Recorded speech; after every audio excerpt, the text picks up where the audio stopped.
all three on the left are all different Arab language television networks. Al Jazeera, Abu Dhabi TV is one. It's early in the morning across the Arab world on a Sunday morning, and no doubt people with TVs seeing this live.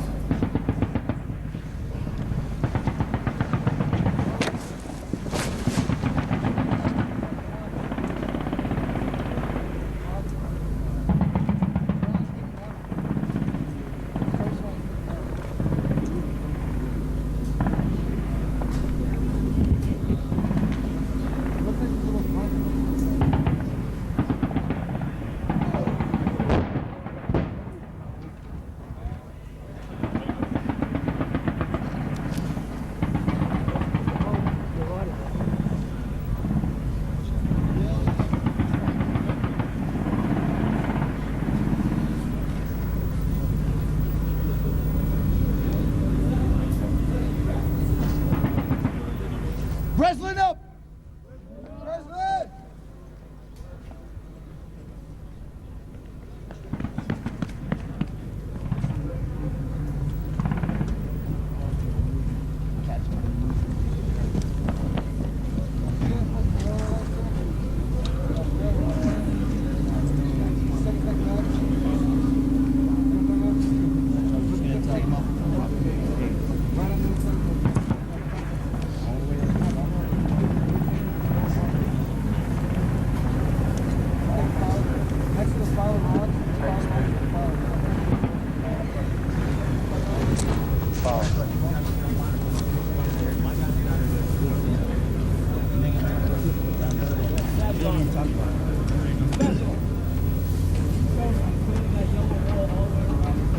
Roger, good to go.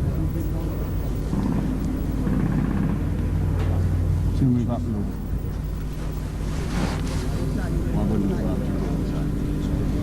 Yeah, sorry.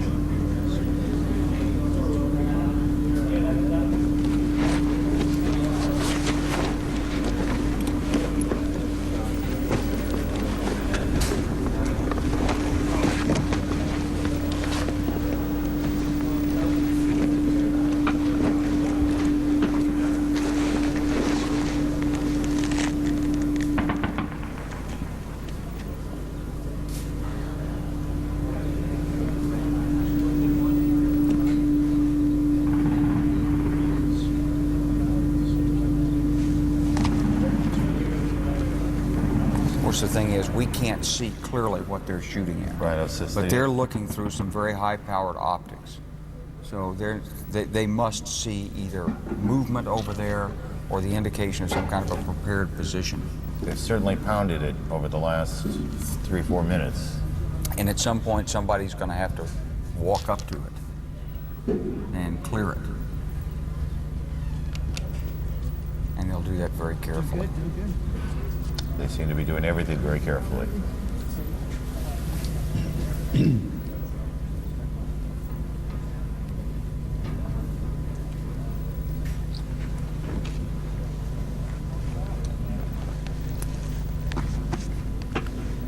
Still light there.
Which one? Lead tank.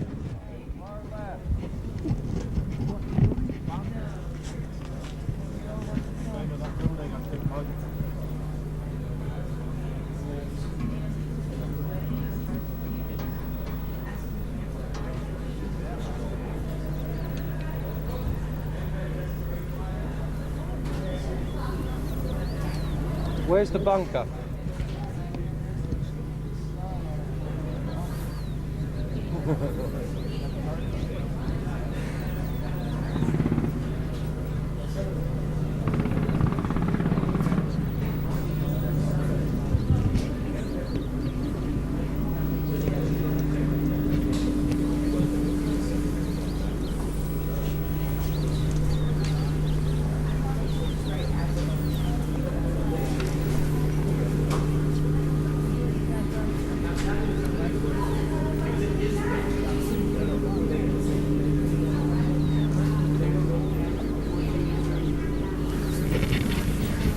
Roger, we've got confirmation.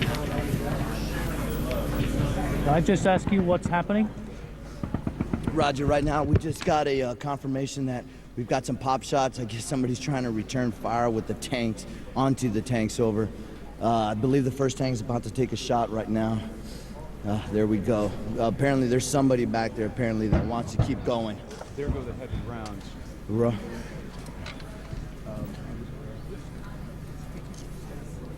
One of the tanks obviously just fired heavily into that area. Yeah. You heard one of the troops say somebody has been exchanging fire with Right. them. That's We've- what that interview was. We've seen a little bit, we've seen some answering fire on the second tank there. We saw the dust coming up beside it. And then we heard one of the Marines say that they believe there's an enemy tank in that area.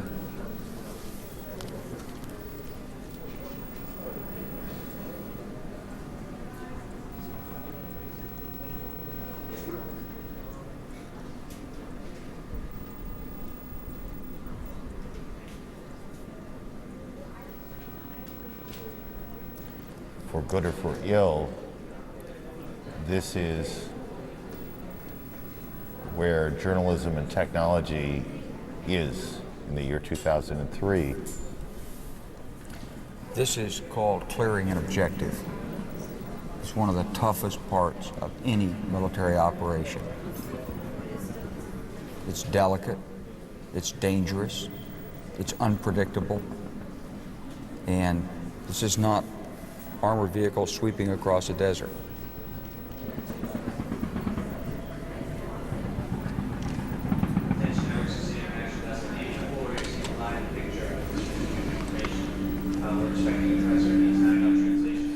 And we said some hours ago we worried that people would see this all. Yeah, it's just one more reality TV show. It's certainly reality, but if this were being produced for television, it would have ended long ago in a big bang. This is just the I don't know whether you heard that. difficult and but, dirty work. Word has just gone that down has the to be line done. here to keep your heads down. Shots are coming out of the building still.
It's a little bit past 2 in the morning here in the east. Those of you just joining us, the broadcast you're looking at, the pictures you're looking at are being literally broadcast live around the world right now.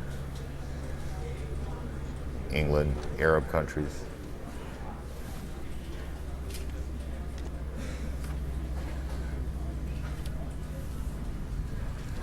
It's a Marine unit, an American Marine unit, inside the important port city of Qsar. And they are trying to clear an objective, to use the general's term.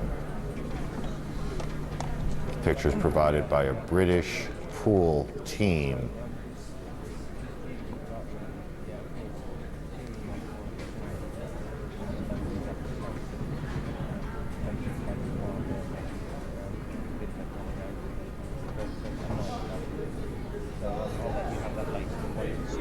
Aaron, one of the difficulties here, of course, is that when the Marines began this engagement, they really had no clear idea what the size of the enemy force was.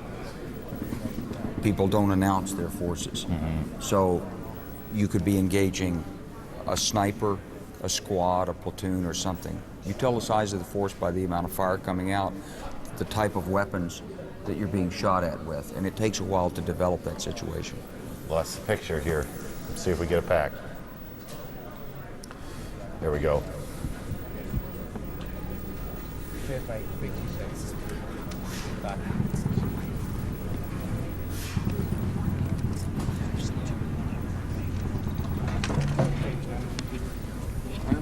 And probably for the men in the tanks, they've never gone through this before either.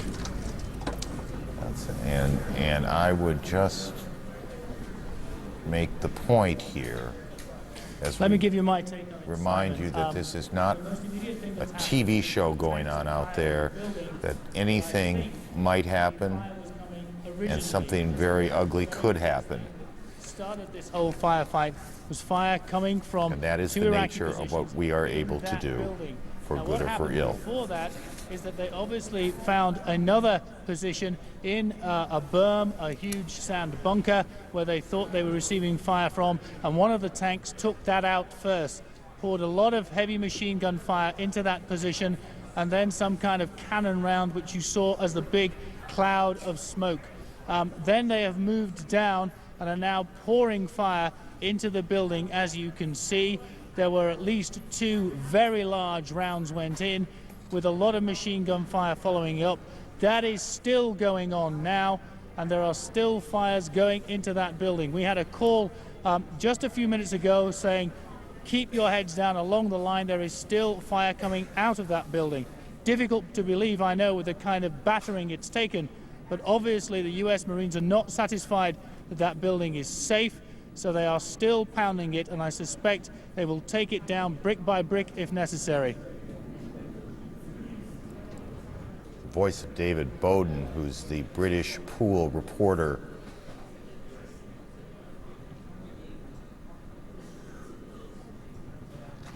With this team. Well, if this is a counterattack, then, Simon, I think it's a counterattack that we can strike off the board, because I don't think it's go on much longer. I think the people, if they are still alive in there, will either have to come out with their flag waving, otherwise they will be killed. There's no two ways about that. The US Marines here are determined that they will use as much force as is necessary, and then a little bit more, to make sure that their people are safe when they go into these situations. So until they are entirely convinced that this is over, that there are no more hostiles, as they call them, in that building, capable of doing them any harm, they will not let up. As I said before, if they need to demolish that thing brick by brick to make sure, that is what they will do. There won't be much left of that building when they've finished. And Aaron, this, I think, illustrates the enormous complexity of ground combat in these small actions. The Marines really don't know what's up there. There's no terrain board, there's no map, there's no satellite imagery for them. All of the advantages of right. As I a say, modern army. There was an escalation, Not a there. very rapid They're not there escalation. at the lowest level. Right. That we always put the technology in first to help the generals. And it's working its way downward, and it's not down here yet. What they'd like to have is an unmanned aerial vehicle Sure. with a TV camera. They can fly up there and spot those guys. Mortar rounds They don't have started going into that area.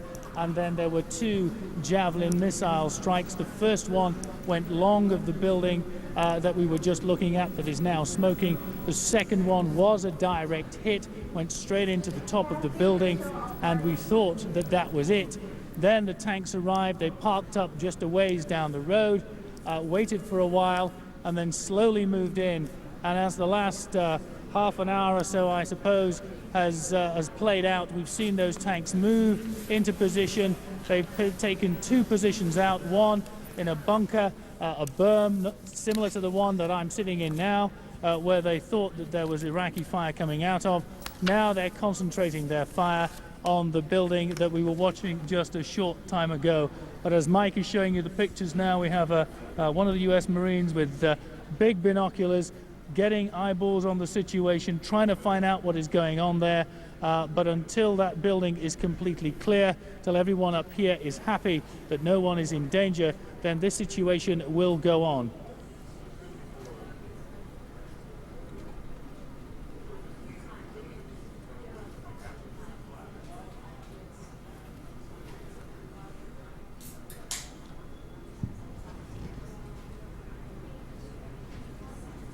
Yeah, it's closer to 2 now, Simon. This still kicked off 10, 15 minutes past 8 o'clock local You're still time. engaging in there. We're now 2 hours into it, and it's still going on. I think it points up quite obviously that very small numbers of resistance can put up a whole barrage of problems for a very highly trained, highly equipped unit. The whole mission here has had to come to a halt while they deal with what is probably no more than a handful, maybe a dozen or so Iraqis who have been firing on their position. So whilst it might not be a huge problem in the great scheme of things, these are not vast numbers of people, they have brought this situation to a halt for 2 hours at least. It looks like it's going to go on for a little while longer, and until this area is completely safe, and nothing is to say that this is not the beginning of maybe a series of attacks on this position. This could go on for the rest of the day, perhaps even longer than that, and all the time the next mission, the next task for the 15 new here is having to be put on ice. I will tell you that General Clark, it would be the general's considered opinion that this is not going to go on for hours and days. But this is the task of the 15th MU. This is precisely what they should be doing, which is clearing this area. And it's unfortunate that normally you find out you have to clear an area when you get shot at. That's how you learn. That's the way you learn. To try and drag this out, it achieves nothing. These people are trying to deal with this in the most efficient, most pragmatic way possible. It's taking this long because it needs to take this long. Exactly. And I suspect that until they are absolutely sure, they will make sure that they have the upper hand, they have plenty of firepower to suppress any firepower that may come out of that building or anywhere else along this area of operation at the moment. The fact that we have received incoming fire from 2 positions does not mean that there are not Iraqis in other positions simply keeping their heads down, waiting till all this is over, simply to start it all up again. And until we do know that, then these men will stay here on their bellies in the dirt, staring down their rifle sights. And there's one other thing that we probably ought to say about this. If this were World War II, you'd expect there'd be somebody back there pushing these troops to get up there and get this over with. But this is not worth taking that risk for.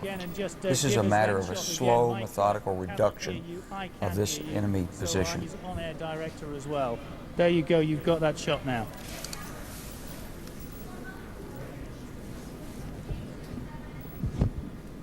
Is that a change in doctrine, or the fact that you already know the ultimate outcome of this war if it takes another hour, day, week? It's just common sense. Right, take your time. But why wasn't it common sense in World War II?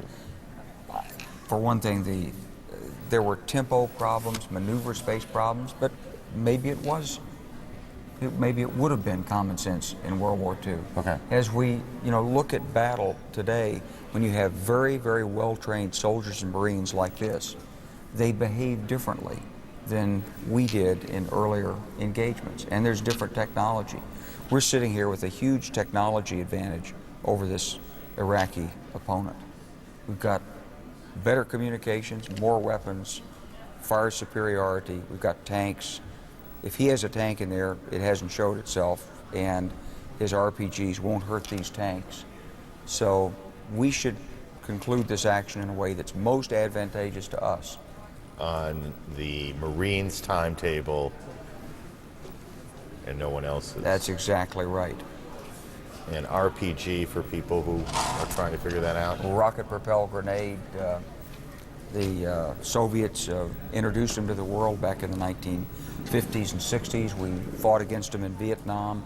They will penetrate lightly armored vehicles. They will not penetrate an M1A1 tank. Not unless they hit it in a certain way back in the engine compartment.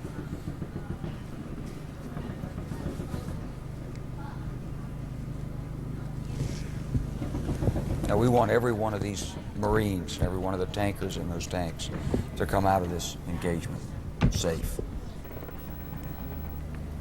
We're not going to trade our men's blood to save 15 minutes in clearing this position. And they're peppering it still. This is a different area. This is the third area, I think, in the time we've seen this, that they've worked. They worked a berm, they worked that building, that house or building, and now they're, it's a little hard for me to tell. It's just like a wall, doesn't it?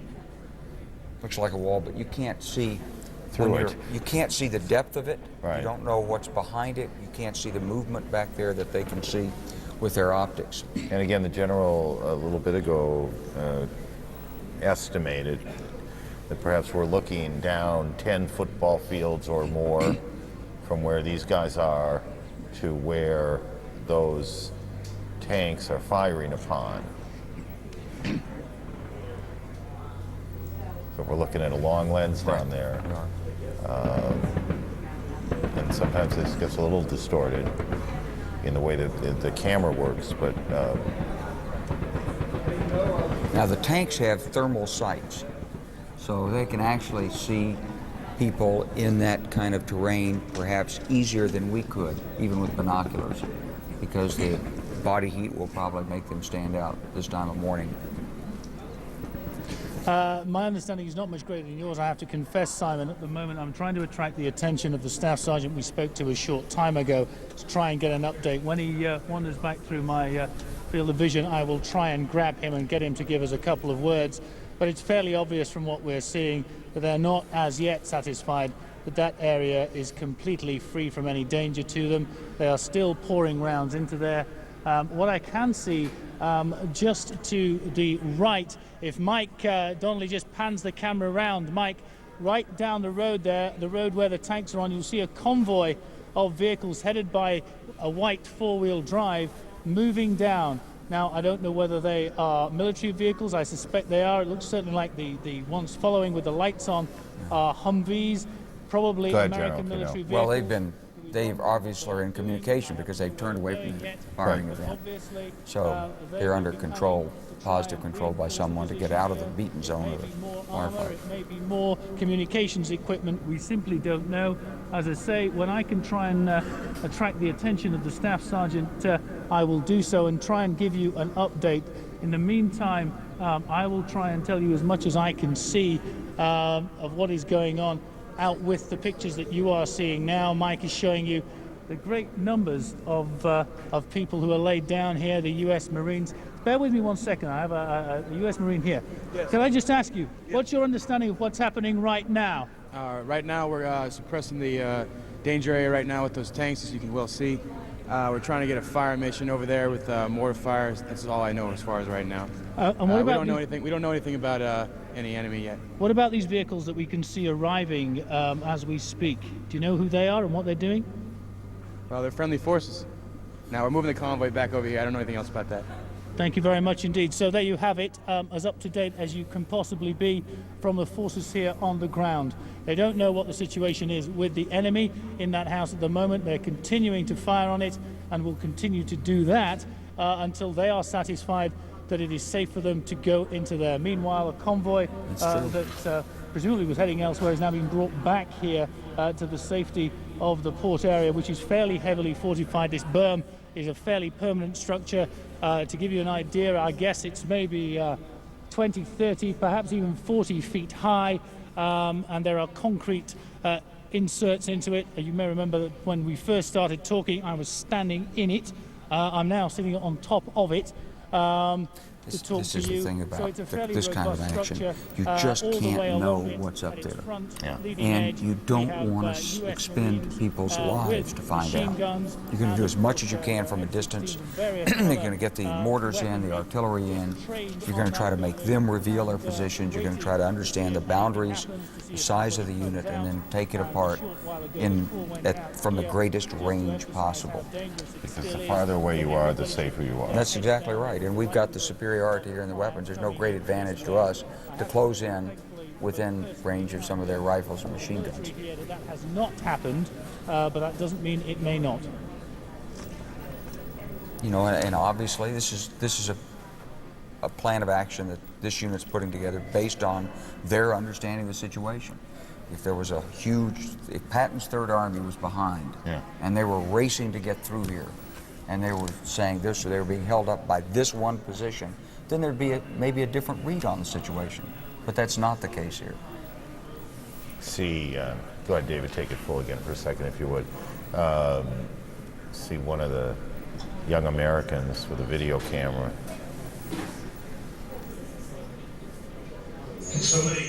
One of those digital camcorders. And see that he's got those plastic handcuffs, I think, are what's on his jacket there. Those little things you see at demonstrations sometime. Should they encounter prisoners, that's how they'll secure them. These guys have been lying down like that for a couple hours while this piece of business gets taken care of. Live around the world. So when people ask what's ground combat like, and how come the unit stopped there, and why don't we get moving faster, this is the cutting edge of this unit. Now other units have bypassed it, and the advance toward Baghdad's not being held up by this tactical problem. But they have to solve this problem. You know, just to underscore that, so many times in Afghanistan, and I'm sure we would have done it here, we would talk about why is it moving so slowly, why is it moving so slowly, something must be wrong, something must be wrong. Those of us who are witnessing this and as best we are able comprehending this will have a much greater appreciation for the complexities that determine how long things take. We're reporters, not soldiers. But we're smarter for having seen this. Here they are engaging it again with machine gun fire.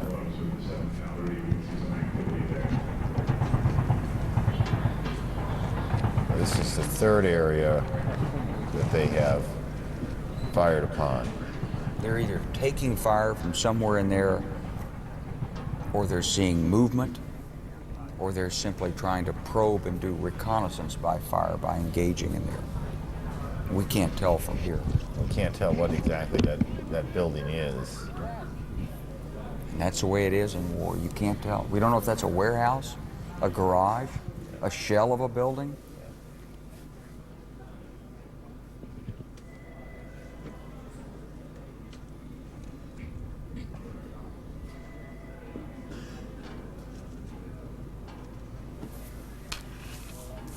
Again, these pictures are being provided by a British pool team.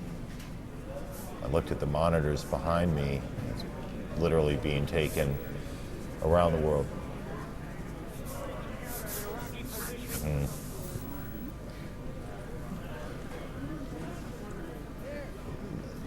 The pictures on the left in the small box, that's Walt Rogers, our correspondent Walt Rogers, who's traveling with the cavalry unit we spent a fair amount of time with. They have also been engaged in some nastiness. Walt, if you can hear me, tell me just fairly briefly, though, I need it to be fairly brief, what it is that's happening with your unit. If I can just interrupt you there, Jeremy, you may well have noticed from our lost it. We'll pictures see if we get the it back. tanks There it appear is to be again. firing Charlie, on a third target now.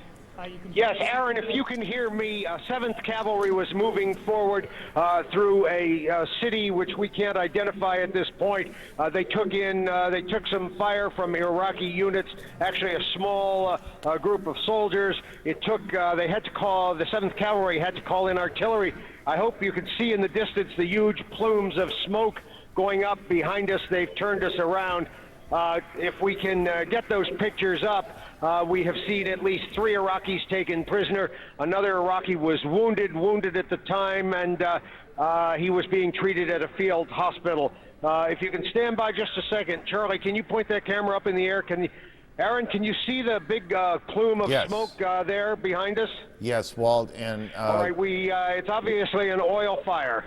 And Walt, so that you get a better sense of what's going on across the field here, while we are watching your pictures live, we are also watching pictures live of a Marine unit at Qsar engaged in a firefight of some length of time that is being broadcast live around the world as well.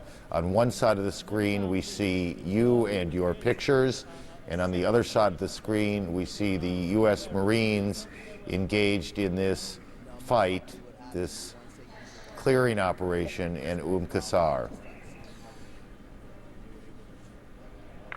Aaron, what you're looking at is a fire which was detonated by U.S. artillery fire from the 3rd Squadron, 7th Cavalry. They were moving north. They encountered that fire, a small arms fire, and they called in either mortars or artillery. We're not sure which. Suddenly there was a huge explosion in the distance, and you can see the big plumes of smoke going up. Again, the 7th Cavalry column is parked along the road. We have seen at least 3 Iraqis taken prisoner, being questioned. They, by the way, were wearing like all black uniforms, or everything was black. We're not sure what unit that denotes. And there was at least 1 Iraqi soldier that was wounded. We're getting out of the vehicle again. Perhaps clear up these pictures and give you just a slightly better look. Thank you. We've lost for a moment, or perhaps longer, we'll find out, the pictures from the British pool feed, the pictures, we've just flipped them around, okay? I know this is a little bit disorienting if you're trying to follow it, and we apologize for that, but we're trying to keep. Now we have them both back. That's the plume of smoke Walter was talking about a bit ago. So that's the cavalry unit now is on your right. And on the left in the small box is the American Marine unit engaged in this Qsar operation. And we hope you indulge us in the spottiness here and there of these pictures and appreciate not the little glitches, but the extraordinary achievement of being able to do this at all.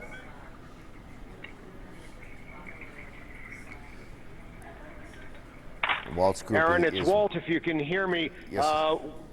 Go ahead, Walt. We're being asked to move back to the rear of the column again.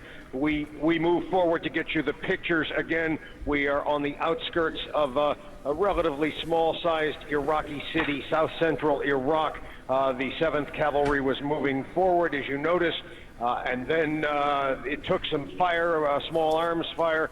The mortars were called up, or artillery of some dimension, and there was a huge explosion immediately afterwards, and then this big billowing black cloud of smoke. Again, the cavalry's taking its position in the fields outside this city, but the very small units here are standing tight now, standing firm, and not moving forward. We were moving forward for a while, but again, the Iraqis very sporadically are putting up resistance, and there have been at least 3 Iraqi prisoners taken in this engagement. I see them on the ground over there. They were sitting dressed in black, their arms folded, and they were being guarded by units of the 7th Cavalry. then behind them we saw the U.S. Army military detachments, or the medics, taking care of one of the Iraqi soldiers who was wounded in this engagement. Again, the American strategy tactics, Aaron, seems to be to stand off with the longer range weapons the United States has and just fire out punching from a distance the Iraqis. Again, we're going to turn around, it appears, and we're going to give you in just a second, if you can be patient, those pictures again. Okay, you just hang on, Walter.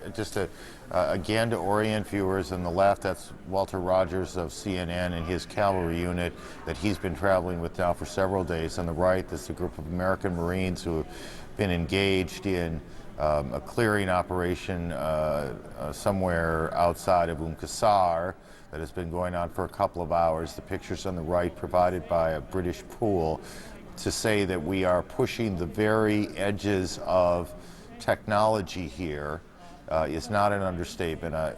We worry a little bit we're overloading you with a little bit too much. At the same time, it is not an overstatement to say that in history of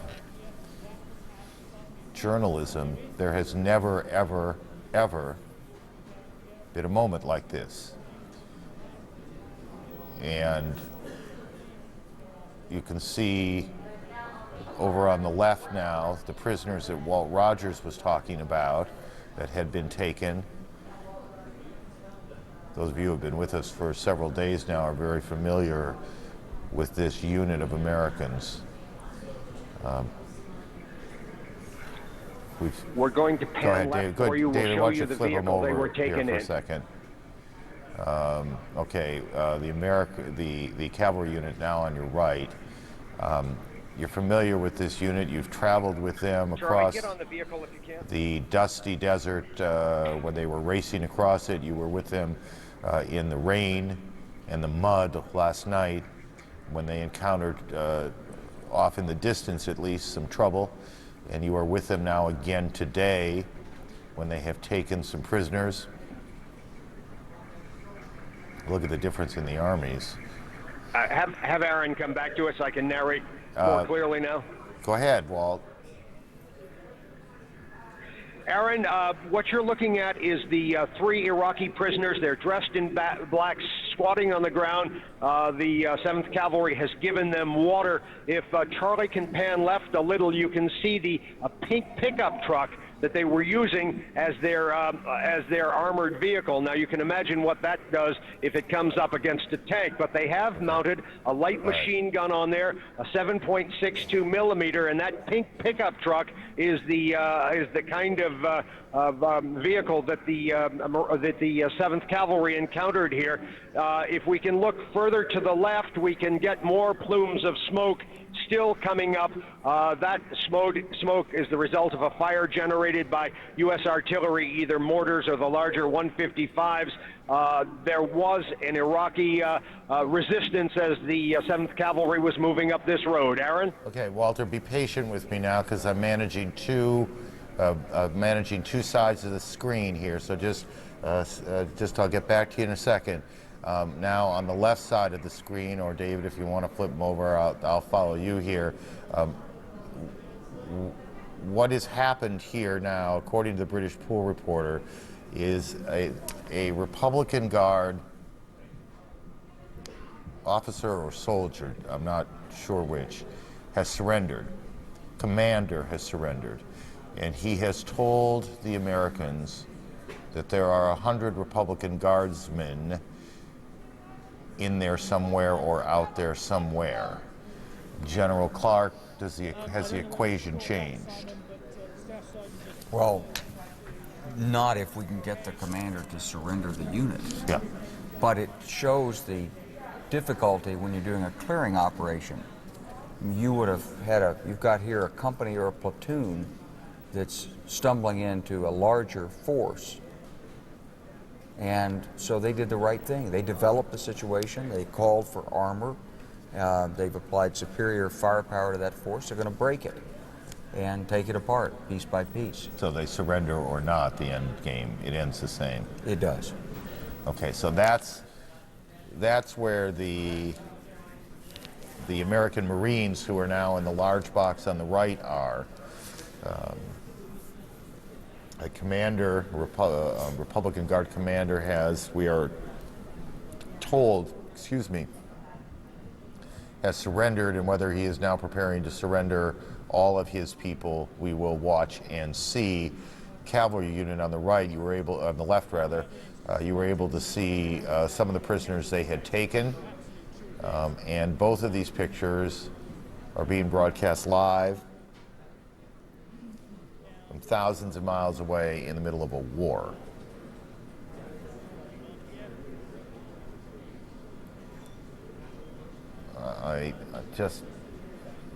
This is literally the kind of thing that we in this business have talked about for 20 years, 30 years probably, that someday we would have the capability, the technical capability to cover war live. And on this day, at 2:35 in the morning Eastern Time on a Sunday, that which we used to talk about in the ways students do has come to be. Let's just, if we can for a minute, just to try and check both situations, listen to the British pool reporter David Bowden and see what he's reporting to audiences around the world. Across the range here at what for the moment is a fairly quiet scene, smoke still billowing out of the building that started this all off, but the tanks are quiet.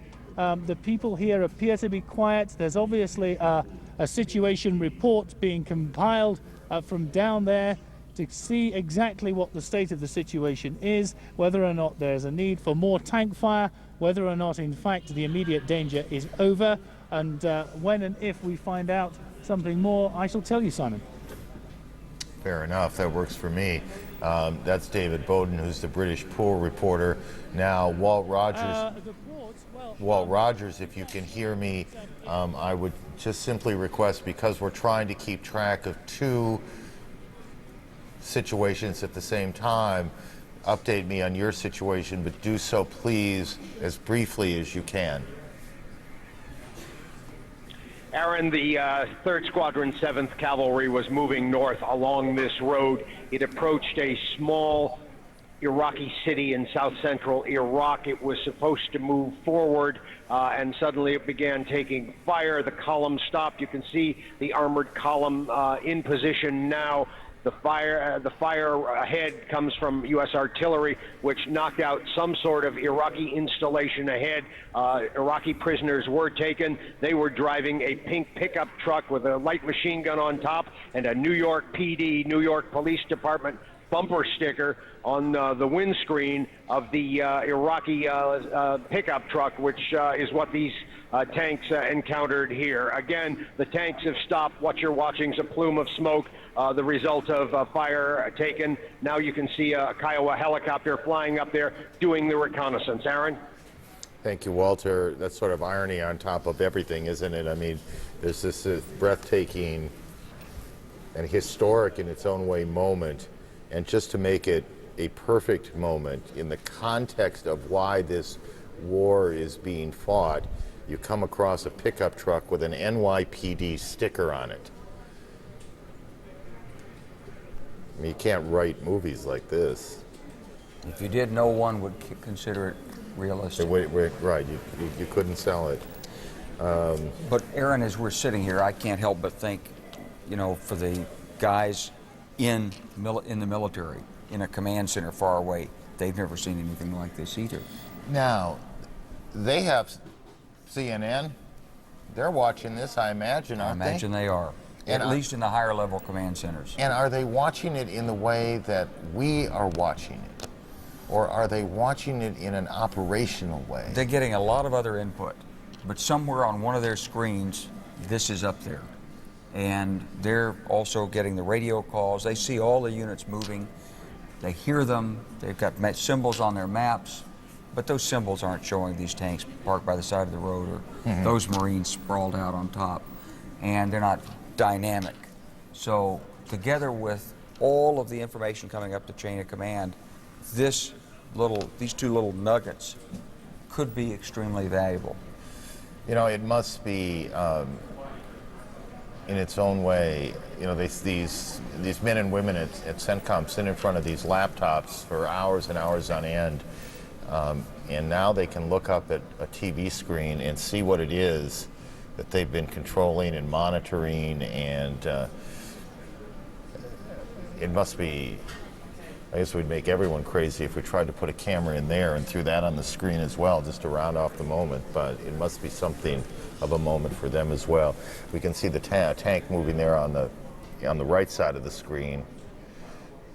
It's moving into the area to either accept a surrender or bring fire from a different angle and a closer range. But think about it from the Iraqi position. They're also watching CNN. That's correct. Or some Arabic station, and they are watching these tanks and these Marines reduce the Republican Guard holdout in Basra. And they're thinking... Qsar. And Qsar. And they're thinking, how are we going to succeed against this? How could we defeat this kind of technology and these kind of soldiers and Marines? And maybe it'll help bring the war to an earlier end. There's, again, a British pool reporter, and let's just see if he's reporting now. There's another television cameraman there, also we saw. And David, if just for a minute maybe we could take that full, just in anticipation that something might be about to happen.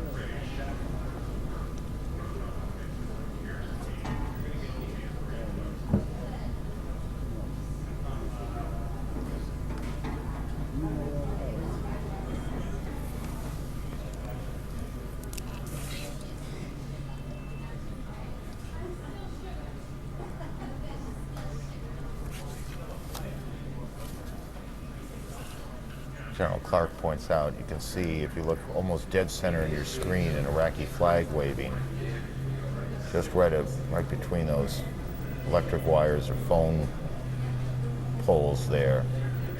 Now, they're almost to the right edge of the screen, just went off the screen. And now those tanks that had been just lined up are starting to move in.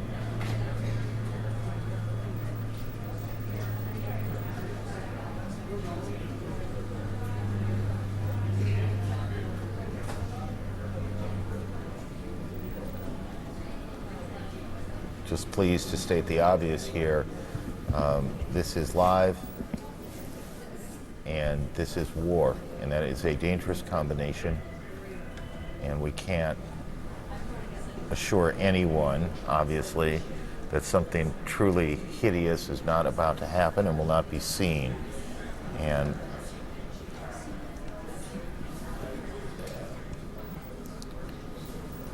be warned.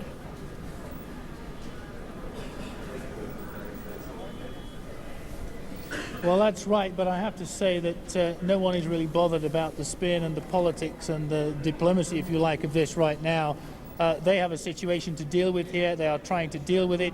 Yes, you're right. This will be viewed. Helicopters launch massive Hellfire anti-tank. Move forward, and the fact that the Iraqi army is up and willing to take people on. The facts of the matter, as we have seen unfold over the last couple of hours, is that a relatively small number, we think, of Iraqi troops, we have to assume they're troops, they could be lone gunmen, I suspect they aren't, some kind of organized squads, have put down fire onto a US Marine position. They have returned it 10, 50, 100-fold, and have now sent in tanks to try and obliterate the problem. But as the Colonel was saying a short time ago, this is all eating away at the clock. The idea originally, I go back to the very beginnings of the war, the plan, as written down, said that this project, if you like, for the 15th MEU should be over, certainly within a day. We are now well into day 3, and whilst they will say that they are secure here, This area is obviously not safe. The staff sergeant has just come and squatted next to me. Maybe I can just grab hold of him before he gets a drink of water. Staff sergeant, what do we understand is happening right now?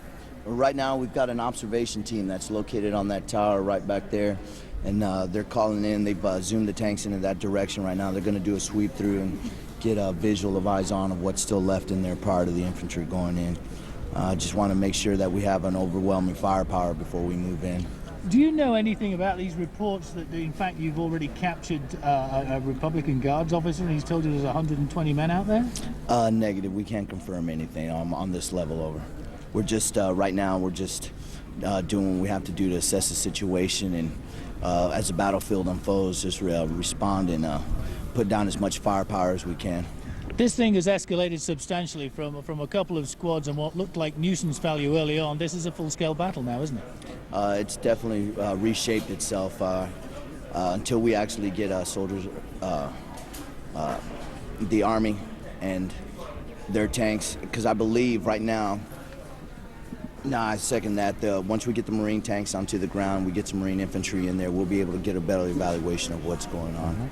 And as the problem with the third building, that corrugated iron building, the vanilla one over there, Rogers and his cavalry unit now, our correspondent Walt Rogers, So they've got a better is under the command of a 30-year-old captain, Captain Clay Lyle. Hello, CNN. You're right up front. Fort Stewart, Georgia. Hello. Walt. There's the CO. Go over to the CO, right over there. Walt, we can hear you now. You're on the air. Hello, hello. We've lost our IFB, folks. Okay, IFB is is the way they hear us. I guess, General, we have our acronyms too. So Walt has lost out in the desert his ability to hear us, and so he does not know that necessarily know that he is on the air now, which creates a danger all of its own. But they're moving out. Now the advantage this cavalry unit has over the Marines, of course, is the cavalry unit has the helicopters organic. Organic meaning? They are part of the cavalry squadron. They're there, they're on the radio frequency with them, they're working as teammates when they need to check out something. And here, in this situation with the Marines, we had to send the tanks in, close terrain. Right.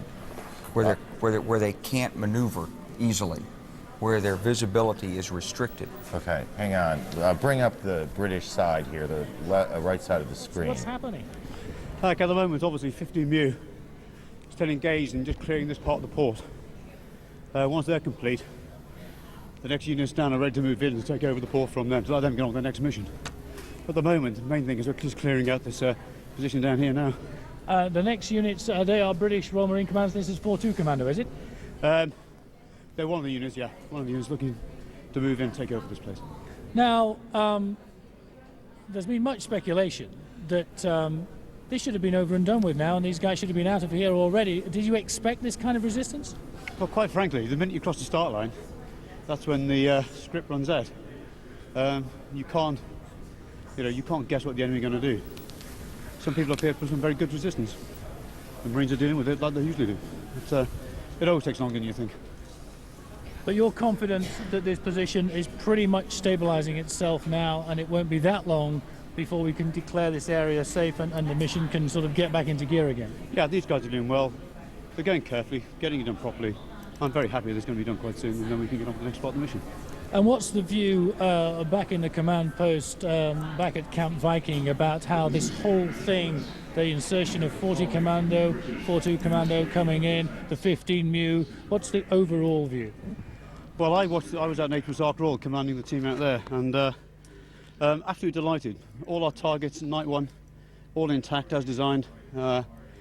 Still some sporadic resistance over the L4, but that's been cleared up today. So we're pretty happy so far.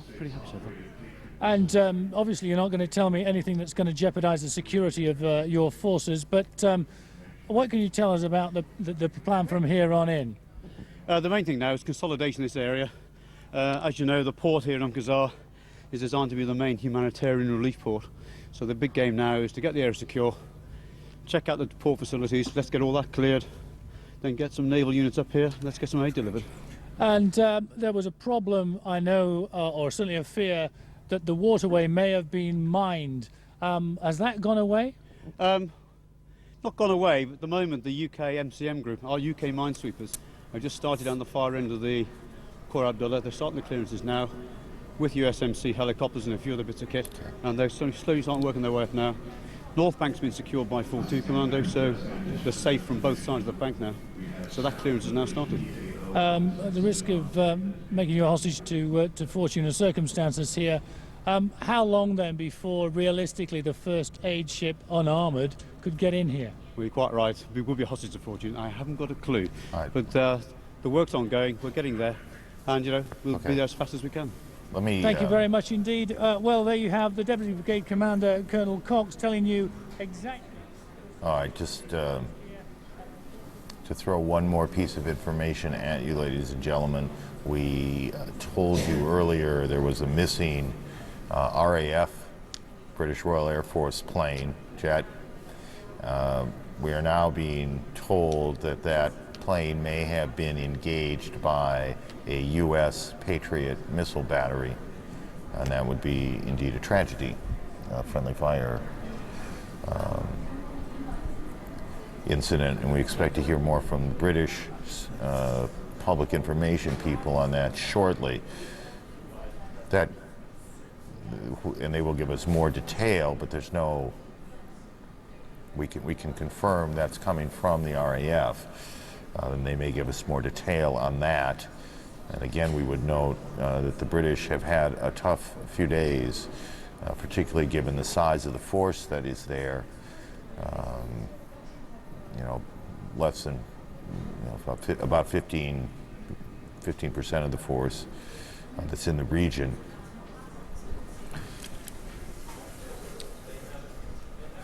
Well, we'll have had a tough day if this is true. Go ahead, General. I mean, one of the prime requirements with air defense is not to shoot down your own aircraft. And a lot of effort has gone into that, a lot of technology, a lot of training, a lot of procedural controls. And this is the first time since the last Gulf War that we've had to deal with incoming missiles. We've got a very, very effective air defense system now, anti-missile, anti-tactical missile defense system, and I hope this proves to not be correct. I hope this proves not to be correct also, but there does seem to be a pretty strong feeling that it is. It's certainly the view now, at least, of the RAF, that is what apparently happened, and we'll wait. Now, we'll throw one more voice into the mix. Jason Bellini is of our staff is embedded with a Marine unit. He is about 1.5 miles away from what you are watching now on your screen. Jason, tell us what you can about what is going on. Okay, Aaron. Well, to be honest with you, you can't see anything from where we are. All we can do is hear, and we hear the sound of machine guns. It's fairly sporadic, and we've also heard some loud booms, presumably coming from those tanks that are in the fight. We're still trying to gather what information we can. Okay. This is a very large port. The people that we're embedded with, they encountered fire in the same area just the other day, and that slowed them down as they were making the march from one side of the port to the other. They fired back. They thought that they had suppressed it. They thought that the problem was already taken care of. So the people here saying it's a bit of a surprise that these guys have reemerged. Aaron? Jason, thank you, and we'll let you get back to gathering information, which will give us a better feel for all of this. This is an extraordinary set of circumstances that we find ourselves in yet again tonight.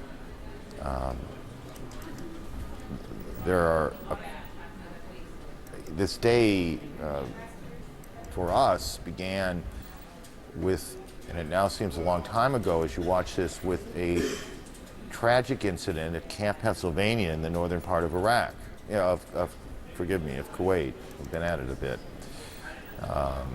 In that incident, it is now alleged that an American soldier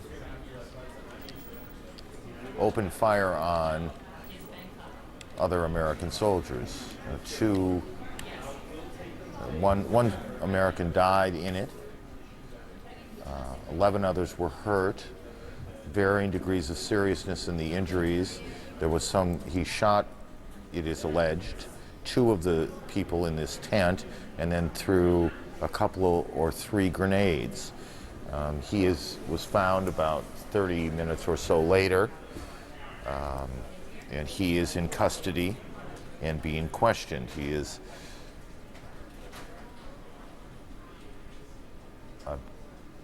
Well, I'm hesitating to report something because I'm not clear I can at this point, to be honest. So let me hold on to the thought.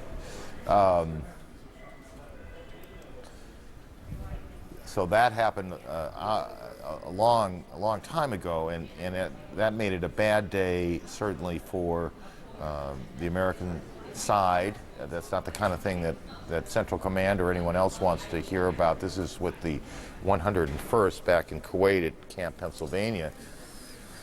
And that was also occurred in front of embedded reporters. Jim Lacey of Time Magazine, in fact, who we talked to for a good long time, helped carry some of the wounded to get medical attention.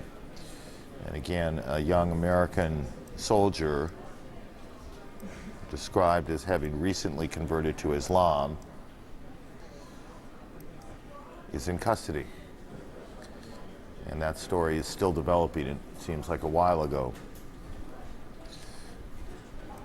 There was also Patriot missiles were also fired at another base in northern Kuwait, which also took an incoming Iraqi missile. And an embedded reporter, Carl Penhall, was reporting on that. Everyone's okay, the Patriots worked there. And now we watch this scene of American Marines trying to control this spot on the earth in the desert in Qsar, this important port city, important for a number of reasons, not the least of which is it is the place where millions and millions of dollars of humanitarian aid, of food, medicine will come into Iraq as soon as it is safe. This is part of the bargain that the coalition made in engaging in this, is that they would care for, feed the Iraqi people along the way. And to do that, they have to be able to get ships into Qsar. And to get the ships in, they have to control it. And what you're watching in front of you is one operation to do so. There was a sense earlier that that had been done already, but clearly that is not the case. And confirms that it looks like, and that is their phraseology, it looks like a Patriot missile may have shot down an RAF plane. The American command now says it looks like, to use that phrase, their phrase, so it's not quite certain, but it looks like it was an American Patriot missile battery that hit a RAF plane that is also missing. So it's been a complex and difficult day. There's been a tendency to see this march to Baghdad as some sort of cakewalk. General Clark points out we need to find out when this Patriot or this friendly fire incident, let's describe it that way for now, occurred. And we'll get some more information when it, not only when, of course, but where it occurred. And we're efforting to get some more information on that from Central Command and our correspondent there as well. There's a lot going on, folks, and it's going on live. I was about to say there's been a tendency to look at this march to Baghdad as some sort of cakewalk, but and we always say that's not the case, and this is difficult, and there are tricks along the way, and you need to be careful in how you view it. As we've already seen this morning, very few people can cause a lot of trouble. 20 to 25 people with hostile intent could cause even more trouble. So sorry, Simon, I interrupted you there, but I thought it was important you should know that.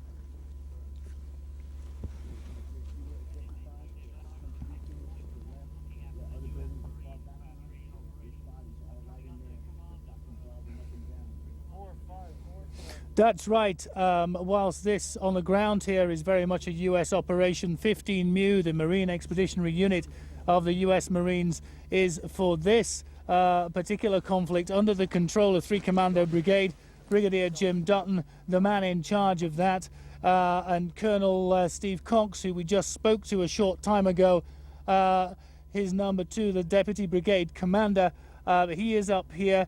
He is looking, of course, to get in the next wave as soon as possible so that the 15 MEU can move on to their next tasking. But as he said to you, 4-2 Commando Royal Marines have already cleared one bank of the waterway up here of mines. We've got Navy minesweepers moving up the waterway very close to us here now. They will be checking for mines. If you cast your mind back a couple of hours, I was telling you that the naval base just to the north of here was taken by U.S. Marines earlier this morning. They came across very little resistance as they were doing that. They did find a munitions cache, perhaps not unexpected given that it was a naval base. They also found barges with sea mines in them. The obvious inference is that if the mines were still in the barges and still, if you like, awaiting to be deployed, then they are not floating up and down the waterway, potentially causing damage to any either naval vessels or perhaps more importantly in the long term, humanitarian aid vessels who will be itching to get at the regeneration of this place here. I don't know if you can hear that. There's more gunfire now from the back of the building. I'm going to shut up and let you watch it and listen to it. We still see those personnel moving once give me a reference. Yeah. Talk like skinny. There are bodies all in there. I saw a visual, at least 15 bodies popping up and down. Right. Then there's a gap, isn't there, between that Or to make a bit of a shift change here ourselves here as you watch this play out. Anderson Cooper and Carol Costello will continue to watch all that is unfolding on what is truly a remarkable and, for journalists at least, an historic moment. That we've been watching a moment that has, I suspect for many of you who have watched it with us, changed your perception. Those of you who have never been, many of you probably have been in these things before, those of you who have never been in this sort of situation watching fighting a war, it changed the perception of how these things go on, and we'll probably never again say, why is it taking so long? We'll see again later in this day. Perhaps we should give viewers just joining us an update of what's happening in Qsar, because for the past few days we've heard that the military had taken control.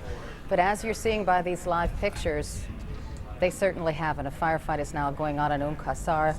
You can't see the picture of the building right now, but Marines are lying on their stomachs. Tanks are in the area, and apparently some Iraqi troops are holed up in this building. There was some fire, and we understand it may be some part of Saddam Hussein's Republican Guard inside. A Republican Guard commander has turned himself in. Perhaps he'll get the rest of the troops holed up in that building to turn themselves in as well. At least we're hoping so. Let's watch these live pictures as Anderson Cooper joins me now on the anchor desk.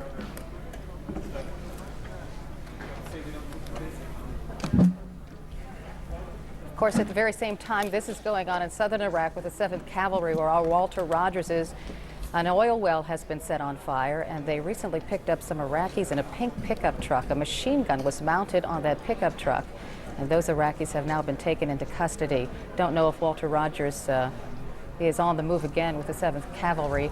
We're going to take you live there in just a moment. But right now we're still in Qsar, that port city that's so very strategically important because, of course, the United States and Britain wants to get humanitarian aid into Iraq as soon as possible. And as I said, for the past few days, Anderson, we thought Qsar was in the lockdown, that we had taken control, that the United States had taken control of Qsar. And by these pictures, we see they have not. Well, it's not so much a question of not being in control of the territory. It's more, as the military spokesmen have been pointing out, the pockets of resistance, as they call it. Christian Amanpour and Jason Bellini, who have been on the scene in Qsar, saying that while large parts of the city are secure and in coalition hands, there are these pockets of resistance, whether they are individuals. Oh, we can see something just happened by the picture shaking. Simon, let me just tell you what I think is happening now. Those 20 or so figures that had been spotted on the horizon are now moving towards the convoy we were talking about before, and they've just told the convoy that they should dismount and take up defensive positions. Mike Donnelly, my cameraman, has just asked one of the U.S. Marines if they can point out exactly where all this is happening. They're just having a quick look down our lens now just to make sure we're pointing in the right direction. So you are seeing pretty much a Marine's eye view of this situation as I speak to you. Difficult to see with the naked eye exactly what's going on, but a great flurry of activity, obviously concern that these people may be moving on to this position. Of course, the alternative is that these people are moving towards the convoy because they want to surrender to them. But until we know one way or the other, the Marines here are very keyed up, need to make sure that they are safe. And as I say, I'm not looking down the lens now. We have a U.S. Marine who is actually looking down our camera lens and showing you the pictures of what is concerning them. So you are getting it straight from the horse's mouth, if you like. They are pointing the camera at what is exercising them. I don't know what you can see, Simon, but to me, very little has changed. But they're obviously concerned about these people who are moving along. The picture you're seeing on the other side of your screen is from southern Iraq, from Walter Rogers. We understand shortly he'll have an interview with the tank commander to tell you exactly what happened in that incident with the 7th Cavalry. But again, let's listen into what's happening in southeastern. Walter, are you there now? Yes, I'm here, Carol. What you're looking at now is the 3rd Squadron 7th Cavalry's commander, Lieutenant Terry Farrell. He's meeting with his officers, that is, the men who control or who command the tank and Bradley platoons. They are assessing the combat situation ahead of us at this point. Again, we're on the outskirts of the city in south-central Iraq. The cavalry tried to move forward a short while ago. At some point, they encountered some resistance.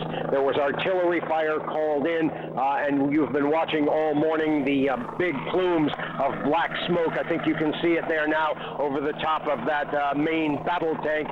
That is what has slowed down the cavalry. Again, there has been resistance. We've seen at least 3 Iraqi prisoners taken. At least 1 Iraqi soldier was wounded, and he has been treated by the U.S. Army medics. By way of a footnote, short vignette, the Iraqis who were taken prisoner were driving a pink Japanese pickup truck with a light machine gun mounted on the back. On the windscreen was a bumper sticker that said New York PD. This is what the Iraqi Army was driving around in. We'll get back to you when Colonel Farrell is free. Carol? Walter, tell us more about this pink pickup truck. That must have been a bizarre sight for the troops. It was indeed. It was a pink pickup truck, your normal Japanese issue, but the Iraqi soldiers had mounted a 7.62 millimeter light machine gun atop that. Palestinians have been doing that for years when they were in Beirut. And on the right corner of the right windscreen, that is the windshield, there was a bumper sticker pasted up there. Walter, I'm sorry. Walter, I'm sorry. We're going to have to interrupt. You're seeing Walter Rogers' pictures on the right-hand side of the screen. On the left-hand side of the screen, we're going to go back to those pictures. Qsar, we are being told the tanks are taking up defensive positions. This has been a situation which has been going on for over an hour at this point, perhaps as many as 2 hours or so before we joined it. You see a tank there in the middle of your screen taking up what we believe to be defensive positions. These images are being taken Around where the camera is, which is taking these images, if you're just joining us, there are a number of U.S. Marines under British command deployed. They are literally laying on the ground, weapons at the ready, looking through telescopes, looking through all their binoculars, trying to get a sense of how big the enemy position is, how many enemy forces there are. I wish the camera would pan over so folks could see the building in there for those viewers just joining us. And the interesting thing about this is that Republican Guard commander who surrendered at Qsar, because we had thought previously that Saddam Hussein's Republican Guard wouldn't be in this part of Iraq defending it. And according to a British reporter, Republican Guard commander who surrendered at Qsar has said that there are about more than 100 or so Republican Guard hold up. Whether or not that is at this location, we are not exactly clear at this point, but again, you're seeing tanks taking up defensive positions. And what you're really seeing overall is a very methodical, very carefully orchestrated attempt by the Marines in this instance to secure this area. And this is what is happening in Qsar, has been happening over the last 24, 48 hours or so. These small-scale operations, mopping up, as they often say, trying to root out and deal with, whether it's by apprehending or, frankly, killing the pockets of resistance, which have been using small arms fire. Again, on the left-hand side of the screen, you are seeing Walter Rogers images, the troops assembling, talking, 7th Cavalry in south central, somewhere around south central Iraq. The right-hand side, you are seeing Qsar. And General Clark said something very interesting. You know, when people ask, why isn't the U.S. military moving faster? Why can't it approach Baghdad even faster? And these kinds of firefights are the reason why. They take so long to put under control because you just don't know what is happening. I mean, literally, there could be, 100 Iraqi soldiers in this building that we can't see right now, but it's a large concrete building. They don't know what's inside. General Clark also making a very important point, and a point he stressed to me right as he was leaving, is that if the Iraqis believe that by doing these sorts of sniping incidences they can stop the larger advance of U.S. forces, they are simply mistaken. This is a small unit, a small detachment of Marines which is dealing with this small encounter. The larger unit, the larger forces have basically just bypassed this area and continue to move onward. So if obviously the strategy, anytime you have a small unit operating, doing some sniping kind of operations, their objective is to slow down, is to harass, is to delay. General Clark making the point that if that is what they think they are doing, they are mistaken. Of course, we don't really know if they have a strategy because at this point we're still not clear if Saddam Hussein is in command of his troops. Perhaps that Republican Guard just happened to be in the building and saw the military troops approaching. We just don't know as of yet. Okay. There has been a lot also happening elsewhere throughout the region at this point. We're going to go to Tom and Tier, who are joining us on the phone. We're going to stay with these pictures in Qsar, and you may see the Walt Rogers pictures pop up again on the left-hand side of your screen. Or we may, actually, I think we have a picture of Tom and Tier. We're going to see him come up very soon on the left-hand side of our screen. Tom, what's the latest you can tell us about this apparent incident of friendly fire? Well, what we can tell you is that the British have confirmed that they believe a Patriot missile took out one of their warplanes in the skies over Kuwait. Several hours ago, the British confirmed reports that one of their warplanes was indeed missing, and now within the last few minutes, the British spokesman has told me and confirmed to CNN that they believe a Patriot anti-missile missile was responsible for downing one of their aircrafts in the skies over Kuwait. So if indeed this proves to be true, this was probably one of the most horrific friendly fire incidents that we've seen, not in this campaign, but in the last Gulf War as well. Reports early on from the British, they had a plane missing, and now they are confirming that they believe this British military aircraft was taken out by an American Patriot missile battery located inside Kuwait. Again, a Patriot missile apparently downing a British warplane somewhere over Kuwait. Anderson? Tom, we want to follow more about this with you, but we're going to have to wrap it up with you because we have with Walt Rogers, a tank commander who is available. Tom, we're going to hopefully come back to you because we want to talk more about this. So let's go to Walter Rogers now in South Central Iraq. Walter? Hello, Anderson. What your pictures are showing you now is Lieutenant Colonel Terry Farrell, Commander 3rd Squadron, 7th Cavalry. He has been briefing his men for the past 20 minutes or so on the order of battle as it has unfolded. We're expecting him any moment. We thought he was finished just then. He still is getting questions from his tank commanders. So I'm going to go back to you, Anderson, and I'll come to you quickly again when Colonel Farrell walks our way. All right, well, let's just stay with you, Walter, for now. We were talking to Tom and Tier about this incident of friendly fire, but if we could, we'll just try to stay with you as long as you're available. What is the situation exactly now? The 7th Cavalry was moving up the road, approached the outskirts of a city, an Iraqi city in south-central Iraq. They began to take some small arms fire. We're not sure how substantial the fire was because the Bradley armored fighting vehicles were far in advance of us, as well as a few tanks. The commander decided to stop the move, the column, put it on the side of the road. They called in artillery. The artillery pounded the Iraqi positions, and what you can see off to the right is the smoke which has been rising from the targets of the U.S. artillery. That's been burning like that. It was burning much more furiously 45 minutes or so ago. The Iraqis were pretty well pounded down, but again, 7th Cav has not gotten its orders to go forward yet. At least 3 Iraqi prisoners were taken. They were put in squatting, sitting positions beside the road. They were being interrogated by interpreters, army interpreters. They all seemed quite jovial. It was a rather friendly conversation. The Iraqi POWs were given bottles of water. They were wearing black uniforms. That doesn't tell us anything about their unit, but perhaps someone out there recognizes the unit. And what happened was another Iraqi soldier, again in that group, was wounded. The U.S. Army medics took him to one of their trucks, one of their armored vehicles. The Iraqi soldier was being treated. I cannot tell you his condition. He was too far away, 50 meters away, and we couldn't go off after him.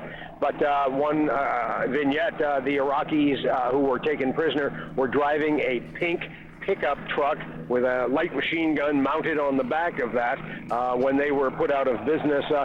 They must not have put up much resistance, otherwise they would have been taken out very, very quickly. Right. You can see Colonel Farrell, the 7th Cavs officer, sipping his coffee over there. Anderson? All right, Walter, we're going to come back to you when you have the colonel, and let's talk a little bit about what's going on in Qsar, Carol, with General Clark. General Clark has joined us, and thank you so much, because I know it's been a long night for you, but extraordinary developments are happening overnight. Tonight, on Sunday, into Monday. No, it's still Sunday. It's Saturday into Sunday. I get mixed up on my days. What are we seeing in Qsar right now? Well, they're basically trying to clear the area. In other words, when you take a position like this, it's very complicated. It's a very big area. Nobody is, unless the unit that you're defeated has total control, it doesn't even know where all its own people are. So somebody could surrender, but you still have holdouts. And in this case, you may have different units. There were some Republican Guard guys in Qsar who were put in there by Saddam Hussein's top commanders to stiffen the resistance. Apparently, they did not surrender. So they were shooting at the road when people were moving by. These Marines were on a routine clearing mission, trying to really give up the area and move on north when they came under fire this morning. And what do you make of the commander turning himself in of the Republican Guard? Well, I think he recognizes he's in a hopeless situation, unless it's a trap. Yeah, we're going to go back to Walt Rogers now, because we understand he does have the commander of that tank unit. Walter, are you there? But yeah, it's working great. I think you'll see this. Yes, Carol, I'm standing here with Lieutenant Colonel Terry Farrell. He's the overall commander of the 3rd Squadron, 7th Cavalry. Colonel Farrell, can you give us an idea of what the action has been this morning? How has the combat unfolded, please? For approximately the last 24 hours in and around this objective area, we've been dealing with substantial light infantry force armed with RPGs, mortars, and air defense weapon systems. They've been very protective of the locks, the roadways that run around the city, as we've gone through and fought our way through to secure those to facilitate our movement in the zone. Obviously, they're still out there. I think those are 155s we're hearing in the rear, aren't they? Yes, they are. They're still there. It's still an effective force out there that we're fighting through. There's been a lot of success on the part of the squadron throughout the night to allow freedom to maneuver on these locks. And now we're preparing for another operation that will force us to push through this area. And we're just prepping that. That's what you hear now. What was the unit size that you faced over there? Do you think it was battalion strength? And were you surprised by the resistance the Iraqis put up? No, I was not surprised by the resistance at all. I mean, they're fighting, and we expect them to fight. It was about a battalion size. It's approximately 300 dismounts or more with RPGs and mortar systems. We've encountered one or two light armor systems, but predominantly ADA system that's had an impact on the air coverage that I usually work. How significant has their resistance been in slowing your forward progress? It has not slowed my forward progress. Actually, I'm ahead of schedule of where I thought I would be today. By moving later this afternoon, I will be 24 hours ahead of what I thought I would be doing, working well through this, because it is a light force on a very heavy armored force that we've had no impact from their fight. We just had to search them out and destroy that force. Is the size or the concern about American casualties in any way affecting your battle plan as it unfolds? That is to say, the tanks are not moving as fast forward as they might? Well, no, negative. We're moving at the pace we need to move. The key here, it's a light force. I'm an armored force. I have to find them, then I have to go to them.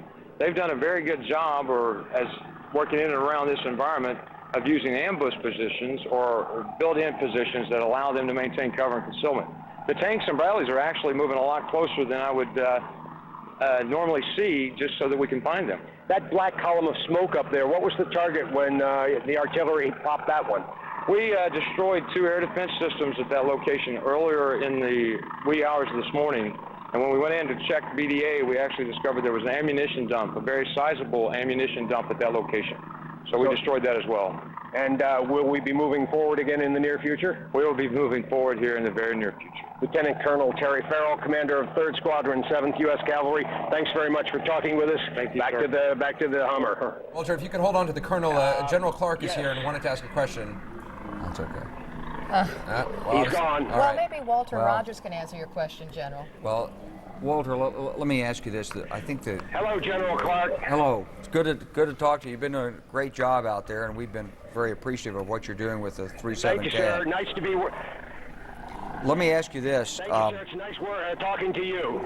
We're watching. We heard Colonel Farrell now brief what he found up there. About 300 infantrymen dug in using the terrain. What kind of... How are they doing it? How is it that they're concealing themselves so well in that terrain? Can you tell us anything about it? And did they have effective command and control, or were they just abandoned there? My assumption was they had some effective command and control, because remember, the 7th Cavalry has known that battalion-sized unit has been out there for nearly 24 hours now. At first, the 7th Cav was not sure of the size of the Iraqi forces out there, but it later became determined. I knew and reported as of about 12 or so hours ago that it was approaching battalion size. At one point, we heard that the artillery and the Kiowa helicopters, which you see flying in the distance, took out about 180 of the Iraqi soldiers, killed them. But that's fairly stiff resistance out there. There have been reports we can't confirm, but in other aspects of this theater, that the Iraqis had moved Republican Guard forces in to back up and put some spine into these Iraqi units which are out in front of the 7th Cavalry. General? Do we know what Iraqi unit this was, Walter? At this point, we don't know, but as you heard the general say, and I won't go further than what he did about our location, but there are canals ahead of us, and what the Iraqi unit has done has tried to use these natural obstacles as a wall to try to stop the advance of the 7th Cavalry. Walter. Again, they've only taken a prudent pause. Yes, Carol? Walter, I'm sorry, I'm going to have to interrupt. The Iraqi Information Minister, Saeed, right? Saeed Sahaf is speaking now, and he's talking about Qsar, where there is a firefight ongoing. Let's listen to what he has to say about this. This is the 4th day of this military aggression that is المنفردة في العالم ومعها being perpetrated by the superpower, accompanied by Britain. This is the fourth day, however, and they've been lying to the whole world, but the media has been able to refute their claims. They claimed that Qsar was under their control, and they changed their story, and they said, no, we only control the harbor, and today clearly the pictures show that they're not in control of the harbor. I would like to tell you that the fighters, the resistance, our heroes in Qsar are teaching them a lesson. Those American and British mercenaries, they will face their ultimate death, and fighting is underway and very intense, and in Qsar, which is not far from the desecrated Arab land where the British and American invaders are in Kuwait.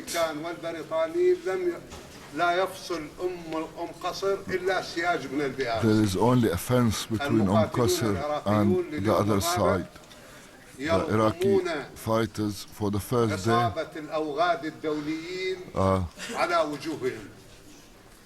slapping those gangsters across the face, and when they flee, they will take their backsides. Therefore, the battle is continuing, and as cowards, mercenaries can stare death in the face, and they can see how the Iraqis are resisting and defending their land in a small part of their country, in a small corner of their country. In English, I will brief you on few points, and at the same time, I represent to you our military spokesman, General Hazim Al-Rawi. We will add his efforts and all the information he has to our daily briefing to you. We're going to jump away from that right now. We just got word from the British reporter on the scene in Qsar that the armor is being pulled back, and that may well, let's ask General Clark, what might that mean, that they're pulling back now? Could it mean an airstrike? Could mean an airstrike, could mean heavy artillery in there. We're not quite sure what the armor saw when it went in there. To be honest with you, it made me a little uneasy because I never like to see tanks get into close quarters like that, where they can't traverse the gun tube and they don't have the ability to maneuver. And the tanks, part of the tank's protection, especially the M1A1 tank's protection, is its speed. When it's in the open, it moves. Well then, I mean, that I assume is what is so difficult in a situation like this. If the tanks are sort of limited by the space, you also don't want to send in troops. I mean, you don't want to send in ground forces because that risks human lives. The ground forces don't have the protection. Right. So in this case, the commander did the right thing. He put the tanks in there enough to be able to see what was going on. He recognizes, for whatever reason, that he's not going to be able to reduce this position with machine gun fire. And it looks like he's going to call something else. So when airstrikes begin, of course, their target will be that building where these 100 or so Iraqi soldiers are holed up. Well, that's a question. It might be the building, but it might be, there might be some dug-in position behind that we can't see. And this is what makes ground warfare so difficult, and it's really why this is such an amazing episode we're watching. The men from this position they really have no idea what's around those trees. No more than what we can see. They don't know any more really than we do about it. I wish we could drop the banner for just a second so folks could see that those are Marines armed, lying on their stomachs, pointing their guns towards those trees back in the distance. And they haven't moved for about 3 hours from that position. The information minister, which is always an interesting title, I think, in his case, basically says that this is a sign of the resistance that they are putting up and that they are able to halt U.S. military operations. Is that true? Well, he's partially right. It is a sign of resistance. But what has to be acknowledged is that this is a very, very small element of the U.S. force. And the rest of the U.S. force is still moving and moving north toward Baghdad. He's not delaying anything here by the resistance. This is going to be over with. The people that fought are either going to have surrendered or died very shortly here. And this is the routine task that you do after you seize an objective. You have to secure it. You have to clear it of the enemy. And this is an example of what we're going to be seeing for the duration of this war, don't you think? I think this is a foretaste of what we're going to see in the built-up areas on the outskirts of Baghdad. In other words, the terrain is complex. This is not open desert. You can't look from a distance and assume that you know what's out there. Behind every rise in the ground, there could be a bunker system. Within a grove of trees, you could have an enemy anti-tank gun or tank. And when you get resistance, you have to focus on that resistance and either eliminate it or effectively seal it off. But for viewers just joining us, I'm sorry to interrupt, but that building, we've been talking a lot about it since we've come on the air, and if you're just joining us, inside that building, General Clark, from your perspective, because you've been here longer than we have, what's going on inside that building? Well, apparently the Marines came here in the very early morning of Sunday morning Iraqi time. They got fire, they thought, from that building. They hit the dirt, they returned fire. It took a while to get in contact with the tank platoon. They brought the tank platoon up from our right flank as we see it. The tanks came into the area. The tanks received fire, a little bit of machine gun fire. They returned fire. They discovered that there were Iraqi soldiers in a trench line and bunker system off to the right. The camera's sweeping away from it, but off to the right. And they returned fire on that. And then they moved in front of the house. They got a little bit of return fire out of the house. They blew part of the roof of the house off. Part of the left side of the house has a little 3-story tower on it. They shot the tower with cannon. And then they moved into what looks like the courtyard or the environs right around the house. All 4 tanks went in there. They met a Republican Guards commander who reported that he was going to surrender. They then backed out. And now we understand, we don't know whether it was a surrender of one person, surrender of a unit. Apparently it wasn't a surrender of a unit. And so this is the sort of fog of war and the friction of war down at the bottom. So now those tanks have been pulled back, and we don't know exactly what's happening next, but we can guess. Presumably, they're going to need more firepower to deal with that force in there. Presumably did not surrender. We did not see a bunch of guys sit down or come marching out. And if an airstrike is called in, what is the process for that? How long does it take? How does it work?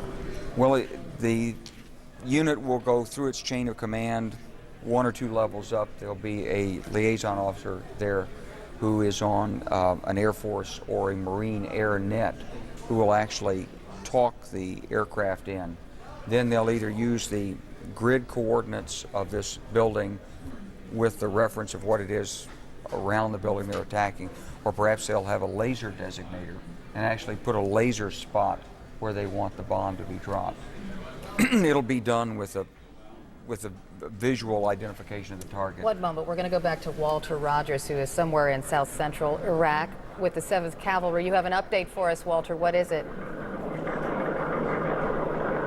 Yes, Carol, I was talking with an officer in the 7th Cavalry here about the kind of resistance they're meeting on the road ahead of us. What you can see is that big plume of smoke rising. That was an Iraqi ammunition dump. The problem with the advancement at this point is that when the Kiowa helicopters, the reconnaissance helicopters, go forward, they're taking an enormous amount of small arms fire in the direction of that smoke cloud. We do not know how many Iraqi soldiers are still up there, but one soldier described the situation that when the Kiowa helicopter flew over, it was akin to, in his words, Black Hawk Down. Now, none of the U.S. Kiowa helicopters have been shot down, but anyone who saw that movie can attest to how much fire these helicopters are coming under when they move forward. General Clark was earlier asking two questions, one of which we have the answer to. That is the nature of the cover which the Iraqis have taken. It's a small grove of trees with mixed buildings. It's very difficult to see the Iraqis in that position, but their position is small, low trees and mud buildings. Now, the unit, we've tried to find out. Okay, Walter, we're going to break away now and go back to Qsar. We're told an airstrike may be coming. That may be why we're seeing some movement of this cameraman in front of the lens. Again, this is a situation we've been watching now for several hours. What should we be looking for, General Clark? Well, the first thing you're going to see is the bomb hit. Unless the cameraman rotates up and you can see an aircraft. But this aircraft could drop from 20,000 feet. You might not even see the aircraft that drops that bomb. It depends on the type of aircraft. They're apparently warning everyone in the scene. That's why you saw the cameraman get up to get behind a wall, assuming that's for protection from any fallout. Yeah, well, this is a 2,000. If it's a 2,000-pound bomb, it's got quite a large danger zone around it. Yeah, I was just going to ask you that. I mean, will a protective wall really protect them? It will, but you'll still feel. Probably from this distance, and I can't exactly say the distance, maybe 1,000 meters, maybe 1,200 meters, maybe 1,600 meters out to that house. It's really hard to say through the camera, but You're switching back to your military measurements in meters. We always use meters. And you should feel a shock when it comes in, if it drops on that house with a 2,000-pound bomb. You know, it's kind of hypnotic watching these pictures. I mean, as we've discussed, this is unprecedented. Just seeing this kind of thing, especially for the American public. What does the camera not capture? I mean, for the Marine who's lying on the ground watching this through a scope, who has been laying there for 2+ hours in the heat and in the fog of war, what are we missing? Well, you're getting a good wide-angle view here, but you don't have the optics to be able to really see what, let's say, a tank sight would see looking at that. And the key in a battle like this is you need a lot of eyes on the target. And you have to look very, very closely at the target. You have to study it. And you may not at first see what's there. And it takes a lot of different people looking from a lot of different angles. The other way to do it, of course, is you can just start walking toward the target. And at some point, people get hit if they're still there. And we don't do that anymore. So we try to really distribute binoculars down. We try to use optics. We could have brought something like it, if we'd had here in this case, the OH-58 Delta that the 37 Cav has, we could have brought an OH-58 Delta in. And it's got great optics. It could hover, it could move from angle to angle and really tell us what's out there. So whatever information is gathered in those ways goes back to the Marines who were lying there on their stomachs on the ground somehow.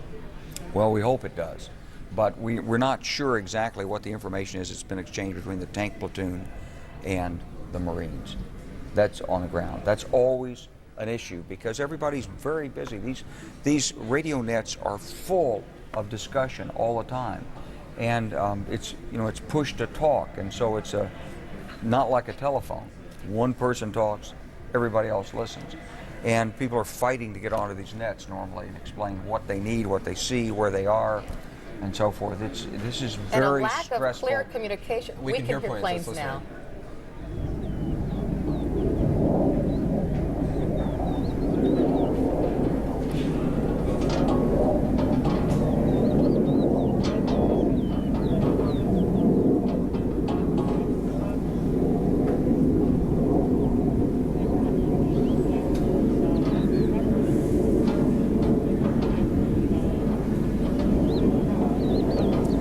Unless the pilot is taking ground fire, and I can't tell whether that's crackling in the camera or ground fire coming up, unless he's taking ground fire, there's nothing to keep him from going around and around that target till he really sees where he should put the ordnance in. So he may make a couple or three passes to make sure he's really understanding the situation. And he probably knows there's nothing to fire at him from the ground because the Marines on the ground have communicated that to him, obviously. Well, the Marines don't know that. Gotcha. In other words, there could be surface-to-air missile in here, handheld. Could be a 14.5 millimeter anti-aircraft gun in there. that hasn't been exposed. You're always operating here with relatively limited knowledge in ground combat. Yeah, not that because I am not a military expert, but just flying around up there above the target would be frightening, at least. You have to fight and take risks to get information in ground combat. The information is not given, it's pulled out. What kind of plane would likely be involved in I mean, if it is an air run, what kind of plane are we likely to see? Well, if it's a British airplane, it could be an AV-8B, it could be a Marine AV-8B, which is a Harrier jet, it could be an F-18, it could be anything really that's available. The air battle captains will scramble the aircraft, divert here. They've got this is a troops in contact kind of a air support mission, so they should take priority. Are there flights, I mean, just going around in the airspace at all times that can be called upon to go into to target one particular scene? At this point in the battle, there probably are. It's called push close air support, push CAS we call it. And you launch aircraft without giving the pilot a specific target. He goes up into an orbit, he tanks as necessary to maintain the orbit, and then when he's called in, he's given the target, he's talked into the target. So it's not a question of a jet being scrambled from an aircraft carrier or base somewhere? Probably not at this point. For this kind of target, would there just be one? Probably would be a flight of two, with one doing the dropping and one doing the spotting. And on board each of those planes, one pilot? Two pilots? Depends on the type of aircraft. Gotcha. And without knowing how many forces there are, I suppose they pick the ordnance depending on what they think is appropriate. Well, I mean, first of all, we don't use napalm. That's gone. So you've got really a choice here between cluster bomb and big bomb. And we wouldn't want to use a cluster bomb if we thought the Marines needed to go through there. And if the troops are dug in on that objective, you wouldn't use a cluster bomb. So you're going for a big bomb here. Yeah, our producer tells us the planes are getting closer. It's hard for us to determine that by just hearing the audio. Well, guess is the planes are probably orbiting up there. They're talking to the people on the ground, and they're being passed information. And they're going to verify the information with their own eyes. And certainly who's ever in those buildings or behind those trees can see the aircraft, hear the aircraft, and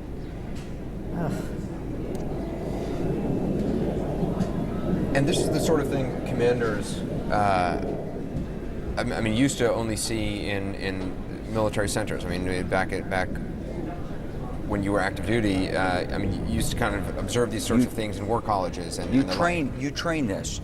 This is training at 29 Palms or the National Training Center at Fort Irwin. You practice getting into a situation. You have a force out there. You call in the close air support, and they drop for you. But a higher level commander, until now, wouldn't see it unless he happened to be there.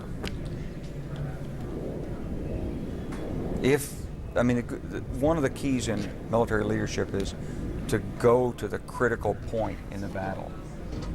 So if this particular enemy was holding up the division's resistance, the division commander might be here watching it. But of course, that's not the case here.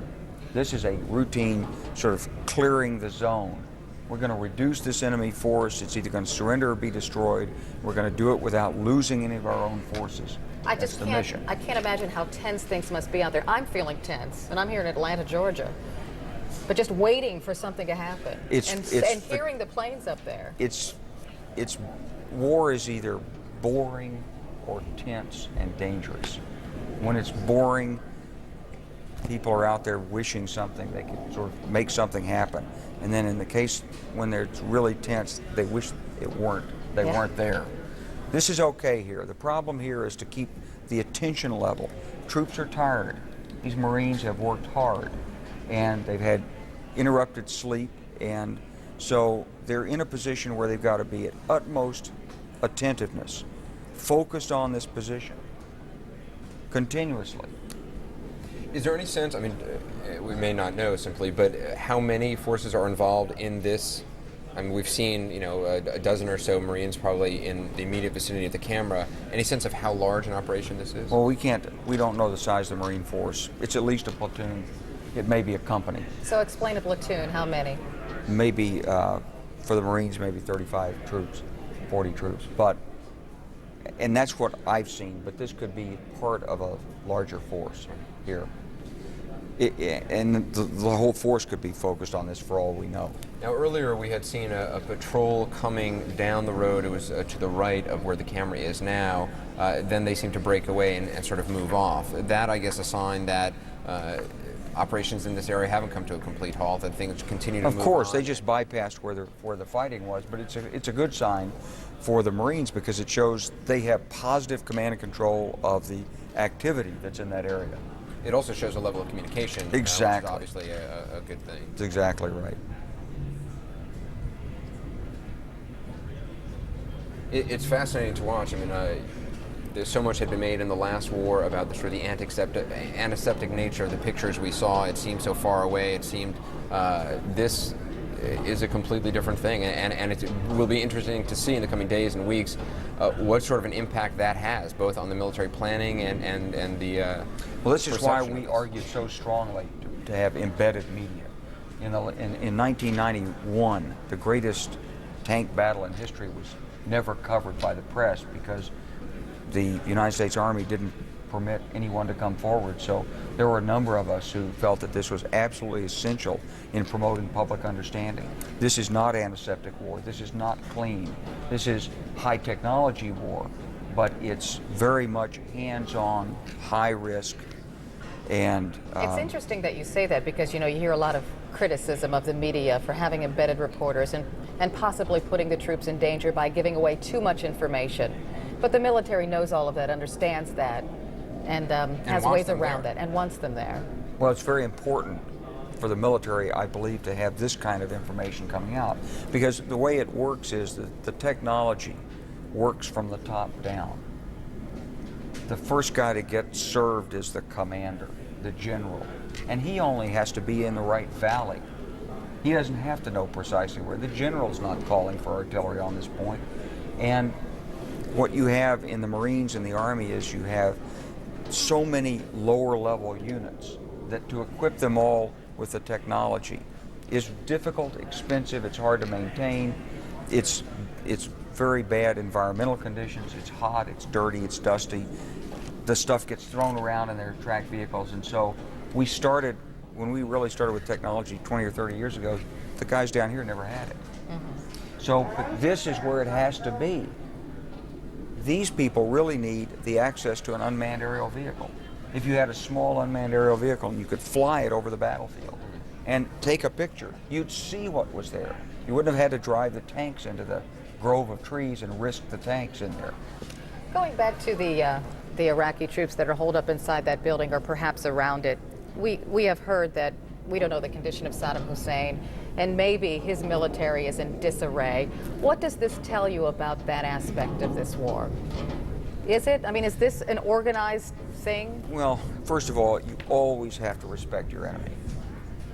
Human beings are human beings, and some are more courageous than others. And even in an army where it has deteriorating command and control and inferior equipment, you'll find brave people.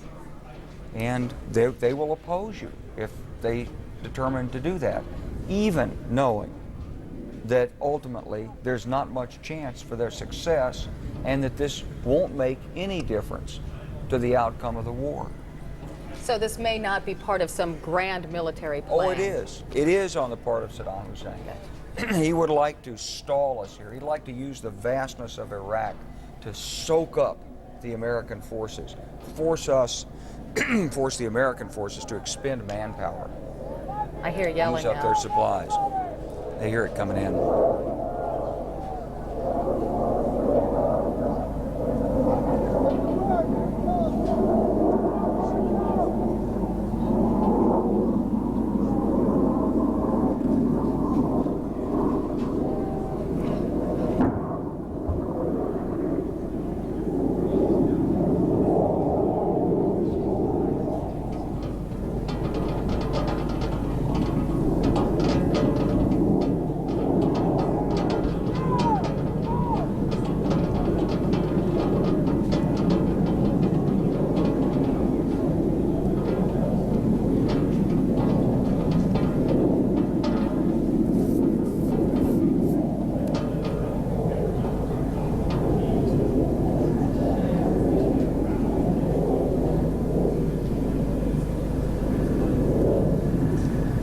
Well, we heard one loud boom, but I mean, I couldn't identify what that was. And then No, well, it those didn't little strike that pinging target. sound. Yeah.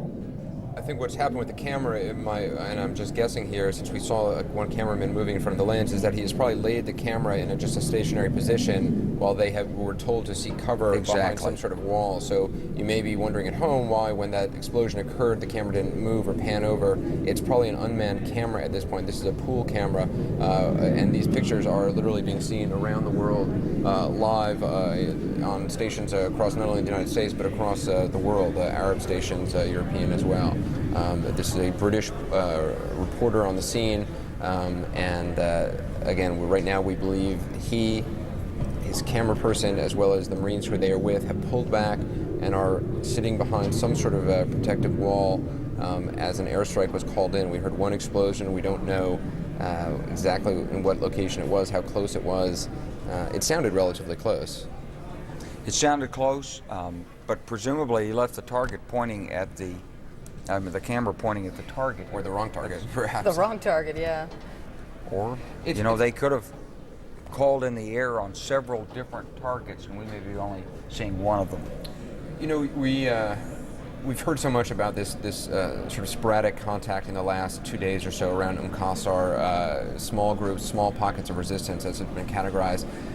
I mean, I'm sort of wondering, and perhaps you can answer it, what is in the mind of an Iraqi soldier willing to stay behind? I mean, if with all that has been put out, all the leaflets that have been dropped, all the sort of sense that the Iraqi regime's days are numbered. Let's watch. That was clearly some kind of ordinance, and the aircraft made a pass. We're just not seeing the results. We don't know what the Iraqi soldier's thinking, but probably he doesn't see the big picture. He's probably been told, this is the mission, you're going to stand here, you're going to fight, and you're going to die for Iraq. It's important. And he probably feels he has no choice. He probably feels he has no choice. He feels his family expects him to do it. His family has no choice. Is it known the level of communication that they may have with Baghdad still? I mean, do we know that at all? Someone knows that. And the implication or the statement from the Secretary of Defense has been it's deteriorating. But of course, that doesn't necessarily apply to this particular unit.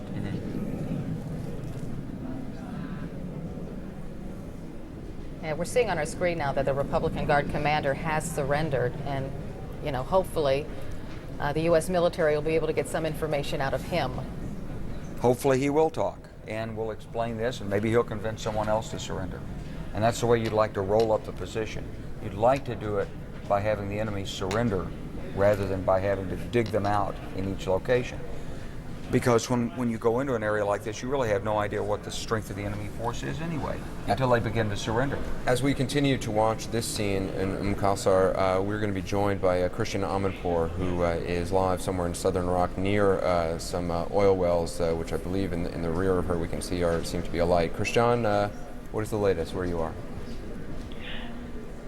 Anderson, just a word about the Qsar situation. We had been briefed all morning that the things there weren't completely secure, and as you can see now, they're taking care of it. We'd also been briefed yesterday that some of those holding out, as well as some of those who had surrendered, had been sent down from Baghdad. Those who surrendered had told the U.S. Marines that they didn't want to fight anymore, but clearly those who are still holding out are perhaps part of those same units. As for where we are, we're in the Rumaila oil fields, which are the big, strategically important, economically important oil fields for Iraq.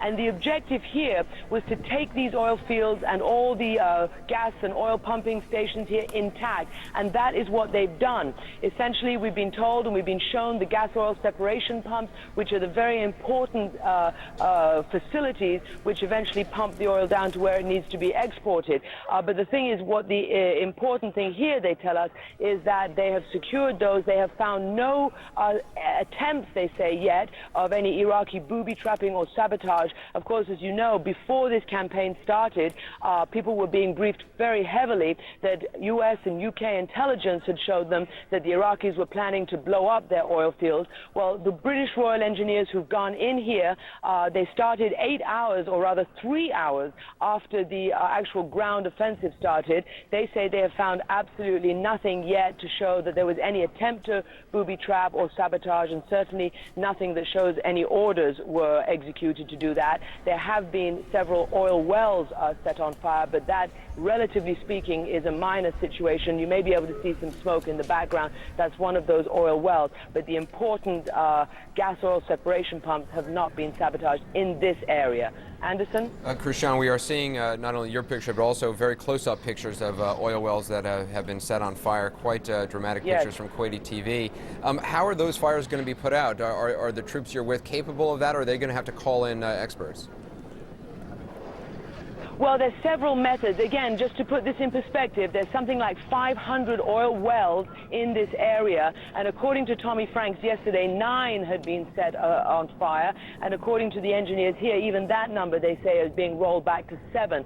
So 7 out of 500 is not a huge amount. So what they've done to try to put them out, in some instances, they've turned off the valves in the gas and oil separation pumps. In other instances, they have petered out themselves. But yes, they are waiting for private contractors who are already in Kuwait, waiting to come up here, not just to see about those oil wells, but also to get the oil pumping separation, oil and gas separation pumps working again, because they have not been working for a while. When the UK forces came here, they found no Iraqi engineers or anything at these places, and so essentially it's shut down for the moment. So they're trying to get that up and running as soon as possible. And just one more issue about this: it was U.S. Marines who came up and did any combat that needed to take place here to secure these fields, and shortly afterwards, a couple of hours afterwards, in a joint operation, the British engineers and explosive disposal experts came up here and did the turning off of the valves, the securing of these oil facilities. Anderson? Christian, from a strategic standpoint, does it make any sense to have these oil wells lit on fire by Iraqi forces, or is it simply a harassment, simply a delaying tactic on their part?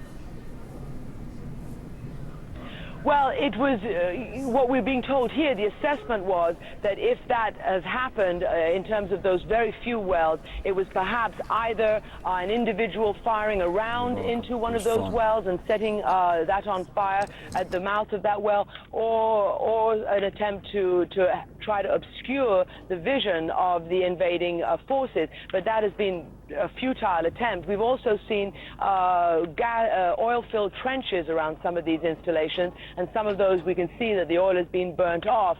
Some of those weren't even set ablaze by the Iraqis. It was an attempt to obscure the vision. That's what we're being told by the military experts here, but it didn't have much effect on the troops who came in. Christian, will those troops stay in that area to secure those oil fields, or do they move on?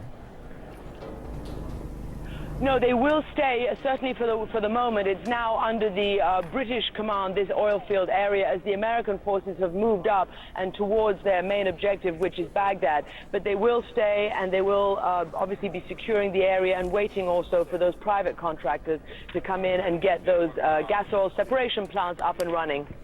And when the Marines moved in, do you have any sense of the level of resistance that they encountered? Yes, we were told by the British that there was a certain amount of resistance about a kilometer away from where we're standing now, which is apparently was the main pumping station.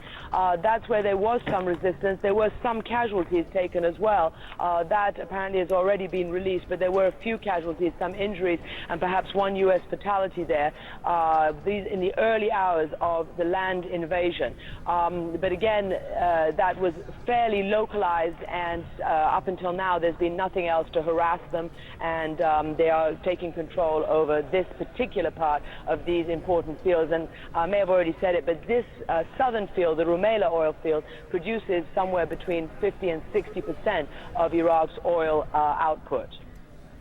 All right, Christian Amanpour, live in southeastern Iraq. Thanks very much, Christian. I appreciate it. Yeah, before we go to Walter Rogers in south central Iraq, Qsar We believe that the aircraft now are retreating, but we don't know that for sure. We know that some bombs have been dropped, but we don't know what they've hit. We're going to keep you posted on the situation there. But right now, we want to go to Walter Rogers with the 7th Cavalry. He has new information for us. Walter. Hello, Carol. I was told by senior officers in the 7th Cavalry just a few seconds ago that as a U.S. Army Humvee was traveling up the road, you can see behind me, one of the Humvee vehicles was ambushed. It took what we believe is a rocket-propelled grenade. Miraculously, according to the officers, none of the soldiers inside the Humvee was injured. This is, again, quoting senior officers in the 3rd Squadron, 7th Cavalry. We are not able to confirm that on our own capability, but this is coming from the top brass in the 7th Cav at this point. Again, a U.S. Army Humvee traveling up the road going northward. It was hit by an RPG, according to the officers in this unit. Miraculously, there was no one injured in that, at least to the best of anyone's knowledge at this point. But of course, that's going to make the soldiers here even more aggressive. They have been taking considerably surprising small arms fire throughout the morning. They've been returning artillery fire and so forth. But every time you can see one of those Kiowa helicopters go forward, we're told that they are taking very heavy small arms fire from the Iraqi unit on the ground just a mile or so up the road. Those Iraqis are firing shoulder-fired missiles, small arms fire. One officer told us it was like Black Hawk Down, except there are no Kiowa helicopters down, and so far we can report no U.S. casualties. Back to you, Carol. Walter, that Humvee that was fired on by a rocket-propelled grenade, did it destroy the Humvee? And how many soldiers are in the Humvee normally? Well, I can't tell you that until I see the vehicle in terms of its destruction. I can tell you that a Humvee is a soft-skin vehicle, and an RPG should be devastating in an attack against a Hummer like that. As I say, it's a fiberglass door. That's what we're riding in. There's no protective covering to speak of. Soldiers inside the vehicle, however, would have on their body armor, and that should protect them from anything but the worst possible hit. How many soldiers were in at the time? Again, we can't tell you that. I just don't know. But again, repeating what we've just learned, a U.S. Army Humvee with the 7th Cavalry up the road, which is behind me, north of here, was moving toward an Iraqi position. It took an RPG, according to senior officers in the 7th Cav. The vehicle obviously would have been badly damaged, but no U.S. soldiers were injured, according to the officers with whom I've spoken. Carol? And Walter, the 7th Cavalry halfway to Baghdad right now. And is it safe to say that you're being met with ever more resistance? Well, I think what you're going to see from here on out is the cavalry fighting its way northward, and I mean that quite literally. The Crazy Horse Troop of 7th Cav just moved out a short while ago. They're Bradley fighting vehicles. There's never been any illusion, even before the border was crossed from Kuwait, that there would be a fight and that the Iraqis would fight the closer you got to Baghdad. And I think what you're seeing, I'm not sure we're halfway there yet, but I think what you're seeing is the Iraqis in small units so far, although we've had battalion-sized resistance, they are indeed putting up a fight. Carol? Can you tell us more about that Iraqi vehicle, that pink pickup truck with the NYPD bumper sticker on it that was captured earlier this morning? That was a real hoot, Carol. It was about a mile down the road behind me. What happened was as the 7th Cav was moving forward, it again encountered resistance, but that truck did not look too badly damaged. What it was your standard Japanese pickup truck with except it was painted pink, but it had a 7.62 millimeter light machine gun mounted on the flatbed area. And as the cavalry was moving forward, it encountered that. It's not clear how much fire was poured down on the truck. The truck still looked in pretty good shape. The 3 or 4 individuals inside surrendered. At least 3 surrendered. We think the other was wounded. As a matter of fact, we know one of the Iraqi soldiers was wounded. But the best thing about that pink pickup truck with a machine gun was right on the windscreen, right side, you had a great big blue and white NYPD bumper sticker, except the Iraqi army or the Iraqi soldiers put that on their windshield. Carol? You know, there's all sorts of speculation about why they might have done that. This just must have been a bizarre sight for the soldiers there. I guess it is, but remember, Carol, sometimes these guys fight in, the Arabs in this part of the world will fight in Nike tennis shoes, and there are products, it's a real dichotomy. In the Arab world, there are American products, American symbols like New York PD, which are still hailed as something valuable and something they like to associate with. American commercial products, the very same thing. This while they're shouting Allah Akbar and screaming death to the Americans. It's one of those bizarre contradictions which you get in every war, but this one is more pointed because we're here and we saw it. Carol? Walter Rogers reporting live from south central Iraq this morning. Anderson? All right, well, we are going to go to Bill Hemmer, who is in Kuwait City at this hour. It's 4:05 here on the east coast of the United States. It is just after noon in Baghdad, 12:05 in Baghdad or so, as well as in Kuwait City, where we find Bill Hemmer. Bill, what's the latest where you are? Anderson, hello. Welcome to another day. It is Sunday here, as you mentioned, just a few moments past the hour of noon here in Kuwait City. A member of the 101st Airborne Division killed earlier today by one of his own. I want to show you an image here of a suspect now being detained and held for questioning after what's being described to us as a small arms and grenade attack was launched inside of one command post of the 101st Airborne Division. Now, this group had been camped out about 2,000 strong, we're told, in northern Kuwait when this attack was launched, again by a member of the 101st Airborne Division. The identity of the suspect not revealed, but what we do know, one soldier is dead as a result. 2 others wounded, treated at the scene. They are said to be recovering at this time.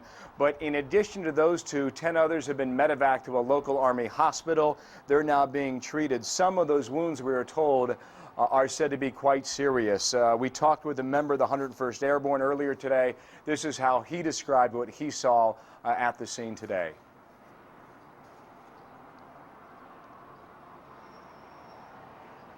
All right, apparently we don't have that, but I can tell you a lot of these guys in the middle of the night were asleep at the time, Anderson. They were awoke by the sounds of the grenade explosions and also the small arms fire. There was a Time magazine reporter inside with the 101st at the time. He describes a series of facts that we have not independently verified here at CNN, but he says it took about 45 minutes to locate this suspect. At the time he was found hiding inside of a bunker. Again, all this happening about 2 o'clock in the morning, but as a result, one person now being held for questioning as a result. It's possible, and again, this is not verified either, it's possible there may be another member of the 101st involved. Bill, That's something we're Bill, trying I'm to sorry, get we must on our own interrupt. at this time. We've got to go back to Qsar. We apologize because now we're seeing the aftermath of those airstrikes that happened just a short time ago. That's right. Those strikes occurred about 5-10 minutes ago. We were watching it live, didn't actually see the explosions. They happened off camera. We heard at least 2 impacts separated by a couple of minutes. What we're seeing is obviously smoke rising out of an area that we have been watching a lot over the last several hours. In case you are just joining us at this hour, for the last 2.5 hours or so, at least a platoon-sized group of Marines, perhaps larger, has been watching. They apparently took some sort of incoming fire they believed from the direction of these buildings. They did not go in on foot. Tanks came in, shot up at one area off to the side, to the right of the screen that you're seeing now, sort of a burn area. We saw machine gun fire, I believe 1 round of RPG fire into that area. Then the airstrikes were called in. Right before the airstrikes were called in, the camera crew, the Marines, even the tanks pulled back so that they would not be affected by any munitions that were dropped. And the live picture, smoke rising from the impact zone for at least 2 of those munitions. And we can't tell exactly what it hit, but we believe there was a building back there or a line of trees. And we believe about 100 Iraqi forces, 100 soldiers, Saddam Hussein's army. Republican Guard, we believe, because earlier a Republican Guard commander surrendered, but the rest of his troops did not. They stayed behind, would not come out of a building or a group of trees. So that's when the airstrikes were called in. And as Anderson said, the tanks were pulled back in preparation for that. A short while ago, we heard the roar of the planes overhead, and then we heard the explosions, at least 2 of them. Yeah, we did hear 2. It's simply impossible to know how many or how few troops were in this area. I mean, we have the statement, the British reporter on the scene was told the Republican Guard commander who surrendered had said some 100 or 120 or so troops were there. That is simply no way to know at this point, nor do the troops on the ground, the Marines on the ground who have been watching this, who have been taking care of this situation, they simply don't know. And you might imagine they have to approach this area once again to see if it's secure. At least somebody does. So maybe the tanks will roll in again. Unfortunately, General Clark has left us, but you might imagine they would do that. As General Clark mentioned, the difficulty with sending a tank into an area like this is that the speed of the tank is one of the greatest assets it has, and when you are suddenly in a confined area, you're not able to utilize the speed. Also, if you start getting into city streets, especially if they are narrow city streets, you have a very difficult problem with mobility. Also, the turret, simply moving that turret around creates, you simply can't do it in very confined areas. So, right, and you can't exactly look inside the building to see what's in there from a tank, so that would be very difficult. Qsar has been, I don't know, a crawl on the U.S. military side for the past couple of days. They do have it under control, but they've run into these firefights along the way. If you remember 24 hours ago when Anderson and I were on the air, there were pockets of resistance then. They were going from building to building in the port city, looking for snipers, looking for people who were armed. Right, we have, Jason Bellini has been in this area for the last at least 24 hours that I know of, probably even longer. We'll probably talk with him a little bit later on in this broadcast. We'll try to get him up sometime the next hour. But there has been some question about exactly the situation in Qsar. It is fair to say, according to U.S. officials, it is largely secure. There are, as Carol mentioned, these pockets of resistance, as they said. The new port was secured first. The old port is where some of the pockets of resistance were. Yesterday, about 24 hours ago, this time we saw Cobra helicopters, Marine Cobra helicopters, firing into some buildings. Apparently they had taken some small arms fire, and as Carol mentioned, Marines going building to building. We're going to cut away for just a second, Anderson, and go to Tom Bentier, who's in Qatar at the command center. He has more information on an incident of friendly fire. Apparently a Patriot missile took out a British warplane. Tom, what more can you tell us about that? Well, I can tell you within the last 12 or so hours, the British have now confirmed that they indeed lost an aircraft. They won't tell us how many were on board this aircraft or exactly where it was lost or even what type of aircraft. But just a few moments ago, the chief spokesman here in the Coalition Media Center confirmed to CNN that they indeed did lose an aircraft, and it was, as they think, taken out by a Patriot anti-missile missile. Tom? Evidence is beginning to come to light that one of our aircraft returning from operations over Iraq last night may have been engaged by a U.S. Patriot missile battery. So this is a friendly fire incident as far as you know it right now? The evidence is beginning to appear that this may very well have been a friendly fire incident. Can you tell us what type of British aircraft this was? We're not disclosing that at the moment. So we don't know what type of aircraft, we don't know the number of losses, but the British do believe that it was a Patriot missile battery that took out their aircraft during night operations as it was returning from operations inside Iraq. Now in 24 or 48 hours we have seen 2 incidents involving British aircraft. 2 Sea King helicopters collided somewhere in the Persian Gulf just yesterday, killing all on board. They were on force protection operation. Basically these helicopters took off from the aircraft carrier and were providing early warning detection for the possibility of any missiles coming in towards these aircraft carriers. They apparently collided midair, and everyone aboard was lost. Also overnight, we have an incident involving the 101st Airborne. Apparently one of the soldiers allegedly threw hand grenades inside the command bunker and exchange of small weapons fire. He was taken prisoner, being questioned. One of the U.S. soldiers was killed in that incident. Another dozen were wounded. So 3 incidents in the last 24 hours or so that probably gives some grave concern to military planners. And I have questions for you about each one, Tom. First of all, let's go back to the British aircraft that was shot down by that Patriot missile. Do we know if it was engaged in combat? Well, if it was returning from a mission in southern Iraq, it's pretty fair to assume that it was involved in hostile operations. The group captain did tell us that it was returning from an operation inside Iraq, so it's fair to assume that they were involved in some type of offensive operations inside Iraq and returning to base when it was apparently fired on, as they say, by a Patriot missile battery. So outside of that, returning from an operation, that's about all we know. And Tom, these Patriot missiles lock on to a target, correct? Can you explain to us sort of what that means? Well, I'm not an expert in Patriot missiles, but I do have some experience around them. They are used traditionally, and they have been used in this campaign to shoot down Scuds. Scud missiles, Iraqi missiles that were fired from inside Iraq towards Kuwait. They have engaged those missiles and shot them down on more than one occasion. So this is a device that is used against incoming missiles. It's quite strange that apparently, if it proves to be true, that this British aircraft was targeted by the missile battery. Tom and Tyr, we're going to let you go. Thanks for your information. We want to go back to Qsar because we're seeing new live pictures. Fighting as far as this particular episode. The British reporter on scene. That's correct, over. Well, there you have it, Martin. We started some 4 hours ago at the beginning of this with a fairly substantial firefight. We've gone through tank fire, airstrikes, and now we're collecting prisoners of war. The U.S. Marines are out there now, mopping up, and as you heard the staff sergeant say, it looks as though this particular operation, in terms of aggressive opportunities, is now over.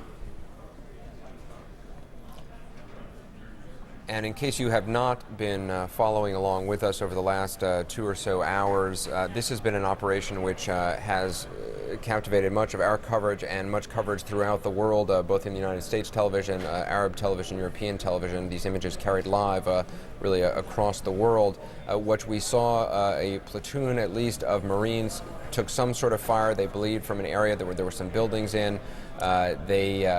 They took up defensive positions. Tanks came in.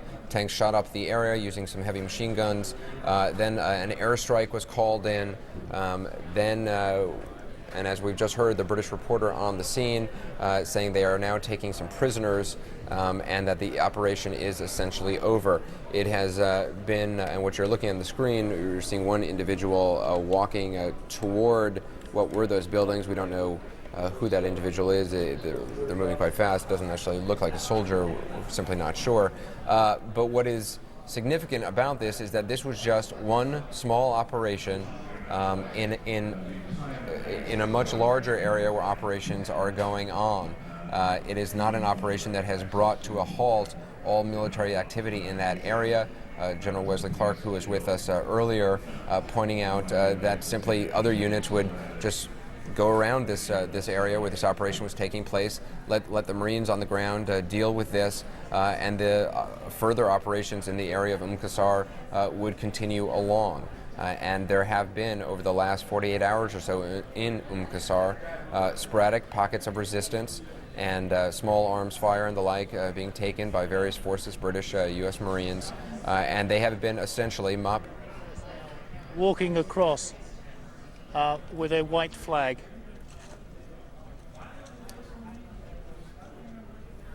Yeah, we're listening to the British pool reporter right now. That figure in the distance is apparently walking towards troops holding a white flag.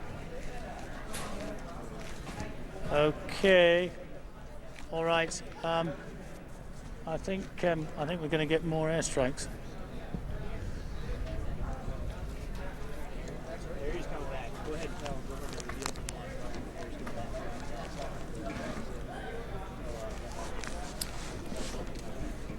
And you're watching the situation live along with us at Qsar. And of course, we're not exactly sure what's going on, but we heard the British reporter say there may be more airstrikes on the way. Just a short time ago. That's all right. Let's listen. We apparently have one Iraqi with a white flag. You can probably see him. I can't. But the other thing is that there's some talk here. We might get a Harrier back and there might be another airstrike. Just let me check on that.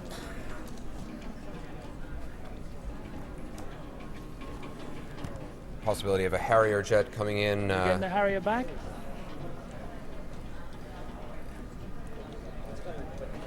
If you want to get a sense of how long this has been going on, Do we know which one it's going to hit this time? Notice the water bottles by the Marines who are laying down. This has been going on very long. It is very hot, and they have been in those positions on the ground for many hours now. Huh?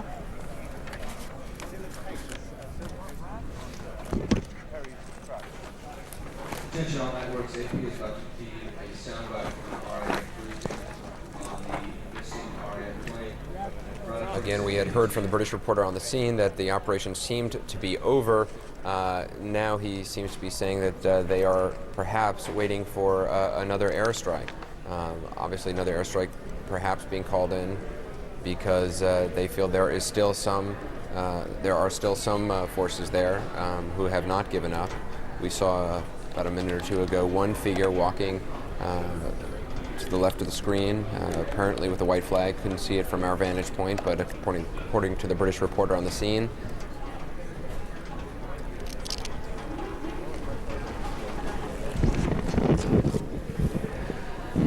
Apart from the two vehicles we saw earlier a few minutes ago, Francis, no. There was some reports here that in fact British troops may well be on the ground clearing the area, but the latest speculation is that there may in fact be another airstrike. The Harrier that peeled off may in fact come back here and deliver another bomb. That is unconfirmed, but whilst the situation certainly for the most part appears calm here at the moment, it's fairly obvious that despite what the staff sergeant said, there are still precautions to be taken, and this situation is still very much live and is evolving as we speak. You are listening to the voice of David Bowden, a British pool reporter.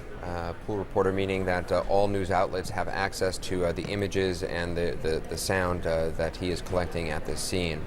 So you hear... I think what he was doing was checking the lie of the land, because of course he has 4-2 Commando waiting. They've just cleared the other side of the river.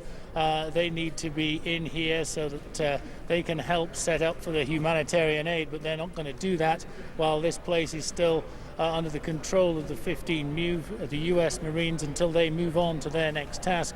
Then obviously there's not a hole for other people to come in and fill. At the moment, the status quo pertains. They are still here. 4-2 Commando are doing what they initially set out to do, which is sweep from where they were put ashore on the Al-4 Peninsula all the way across to here. They're now pretty much here, according to the Deputy Commander, Steve Cox, who told us this morning. And we're just being told that we have to go back on the other side of the berm. It looks like a rerun of what we have just had again. It looks as though the idea of another airstrike is in fact now up and running once again. I am going to leave the microphone. I will come back up on the telephone as soon as I'm able to. All right, you can see that they're taking cover again as the Marines gather their guns and their bottles of water to go behind a protective wall at Qsar. We're going to stay with this picture, don't worry, as we await a second round of airstrikes at Qsar. We want to go to south central Iraq now to check in with Walter Rogers, who again has more information, and I see fire burning behind you, Walter. Yes, Carol, the fire which you see behind me is the remnant of an Iraqi army ammunition dump, which was positioned fairly close to the road, along which the 3rd Squadron, U.S. Army 7th Cavalry, has been traveling. There is still a remnant of that Iraqi battalion up there. They've been shooting small arms fire and shoulder-fired missiles at the U.S. Army's helicopter, so we now are given to believe that this unit will be calling in Air Force close air support, an airstrike should be called in perhaps in the next few seconds. We're not sure, but we do believe that whatever's left of that Iraqi unit up there, which was once battalion size, is about to face a terrible pounding from the air. The Air Force can operate today because there's an almost unlimited ceiling. That was not possible yesterday, so it was not possible to call in the jets yesterday. Nonetheless, there are some Iraqi soldiers up the road. A short while ago behind me, a U.S. Army Humvee was traveling up that road. A rocket-propelled grenade was fired at that Humvee. We're told there were no U.S. casualties, which is a rather fantastic event because the Humvees are soft-skinned and an RPG is a relatively formidable weapon. One of the officers here told me that those who fired that RPG at the U.S. Army Humvee are no longer existent on this planet. Back to you, Carol. So I couldn't hear you for just a time, so you're awaiting airstrikes as well, Walter. That's correct. We've been told that the position which you see behind me, where the plumes of smoke from that ammunition dump, which was hit several hours ago, still coming up.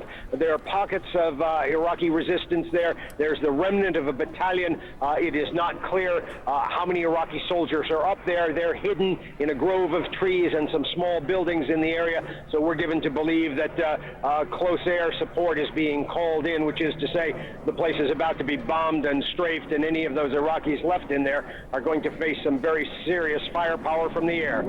Oddly enough, Walter, this almost the same scenario is going on right now in Qsar. There's a grove of trees and a group of buildings. Don't know how many Iraqis are hiding there. Airstrikes on the way.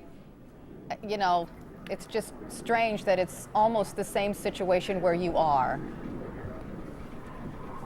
Well, of course, in a situation like that, any army, and in this case, the Iraqis who are left in that battalion, even this army unit has never been able to identify what battalion it was, but they take advantage of whatever cover, whatever topography they have, which works to their advantage. What they have to their advantage is a small grove of trees, actually, and remember, this is our spring here. Those trees are in full leaf, so they have some camouflage. The Iraqis to hide in from the visual sightings from tanks and Bradleys here on the ground, and then you have the ubiquitous low flat mud huts that are used in this part of the world as housing, and that's where the Iraqis are. As I say, close air support has been called in where artillery had been used in the past. The U.S. Army helicopters, the Kiowas, have been firing on those Iraqis intermittently this morning, but it's been difficult for the Kiowas because they fly low to the ground. Yes. Walter, we're going to pause and listen. We hear the aircraft coming to Qsar now.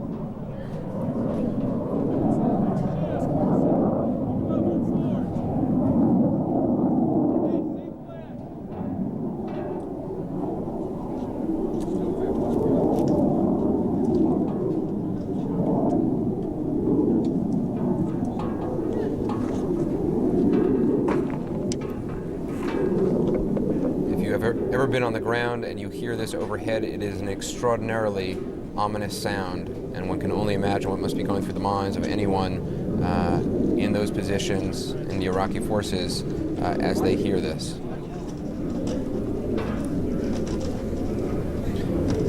General Wesley Clark telling us a few moments ago that often when there is not the expectation of receiving ground fire, often a plane will circle overhead for quite some time, looking at the target, trying to decide. Well, it looks the Marines are coming back, Anderson. It looks like they've decided not to drop more munitions because we know that because before the Marines had pulled back to behind some sort of retaining wall or protective barrier.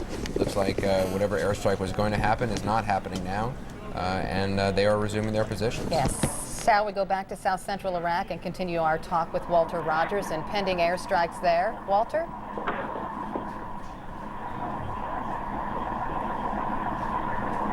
Is that you getting out of the car, Walter?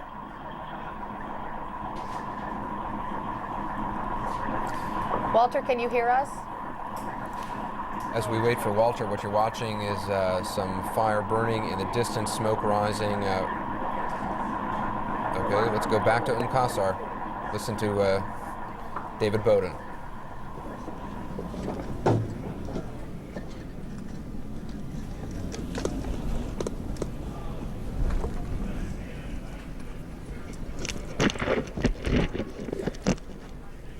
Sounds like David. No, stop. I'm back on the microphone now. I don't need to be put through on the phone. Yeah. You're listening Alrighty. to David Bowden, British Cheers. Bull reporter. Bye. Bye. Just to, if you were just joining us, it's kind of confusing. What you're seeing on the left-hand side of your screen is a video image of the 7th Cavalry, where Walter Rogers has been reporting about some conflict that they have been encountering there. On the right-hand side of your screen, you are seeing a live picture from Qsar, where for 3 hours or plus or minus a few minutes, Marines have been trying to deal with the situation of they are often terming sporadic resistance. We have seen at least one airstrike called in. We have seen one tank peppering an area with machine gun fire. We are not sure what is going on at this point in Qsar. There's a British pool reporter, David Bowden, on the scene. We do not have direct contact with him, so we just sort of listen to him as he gets on the mic and talks. And we are trying to bring both of these images to you at the same time. They are happening in very different places with completely different troops, but they offer two pictures of what is going on in Iraq. Let's listen to David Bowden. There was a convoy of friendly vehicles on the road in the area, and obviously nobody wanted the potential for a disaster, a friendly fire disaster, so that has now been aborted. The US Marines have now come back up to the top of the berm, which is where we are now. Many of them have been stood down. I can see, one, two, three, a fraction of those who were up here at the beginning of the day when the firefight was at its most intense. It appears to have calmed down a little bit now. Soldiers eating their MREs, meals ready to eat for the uninitiated, getting it all out of their little boxes and having lunch. Everything a little bit more relaxed now, but we've had a very, very tense morning, some 4 hours or so of a fairly intense battle, a lot of ammunition expended, and the whole gamut of weaponry from personal weapons, M16s, all the way through tanks, mortars and Javelin missiles, right up to F-18 and Harrier jets delivering bombs on this battlefield.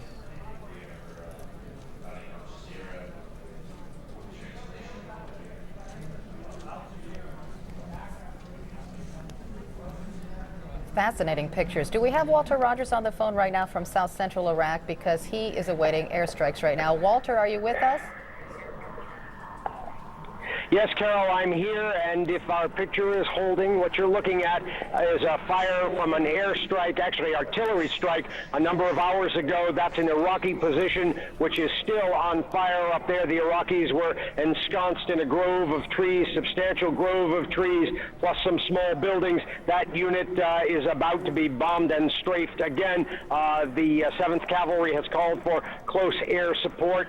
Again, you can see an M1 Abrams tank rolling through your frame at this point. And as I say, there is the remnant of an Iraqi battalion up there in the distance by that smoke. The Army is preparing to push on through, perhaps have to fight its way through. But before that call is made, it's expected that close air support will be coming in, that is the Air Force, and they will be bombing or strafing what's left of that Iraqi position up there. Carol? Is that aircraft over you, Walter? We can't see the aircraft. It's going to be very high. It's going to come visually out of the sun. We just received word, Carol, that after initiating the airstrike, it has now been canceled. So, but even if it were not, we couldn't see it because the planes come in very high, straight down. We saw that in the war in Afghanistan. The latest word is the airstrike, which we were told not 10 minutes ago is coming, has now been canceled. All right. According to the same Army source. All right, Walter, thanks so much for your report. And it's strange that we're seeing smoke from different locations. Qsar is in the southeastern part of Iraq. Walter is in the south central part of Iraq. The smoke you're seeing in Walter's picture, which would be on the left-hand side of your screen, is coming from an Iraqi munitions dump that was exploded by U.S. forces. The smoke you see on the right-hand side of your screen from Qsar came from airstrikes, and we don't know exactly what the target was there, but there was word that Iraqi soldiers were holed up in a building or behind some trees in that area. And that smoke on the left-hand side of the screen, Walter's saying there, somewhere around that smoke, the remnants of an entire Iraqi battalion, who were laying in wait in what he described as a grove, discovered by the Kiowa scout helicopters that is moving in advance of the troops in the 7th Cavalry. Again, we're going to continue to follow both these situations on the screen, and let's go to David Bowden in Qsar right now.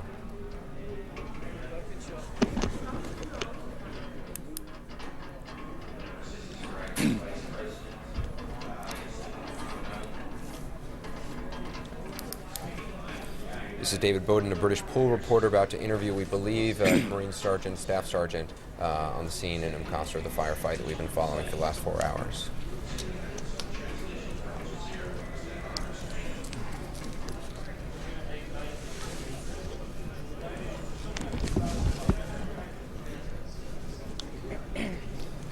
Again, this is not a reporter who we are speaking directly to. This is a British pool reporter whose video is available to various news networks, and so we do not have the ability to actually talk to him. We just have to wait for him to initiate the interview.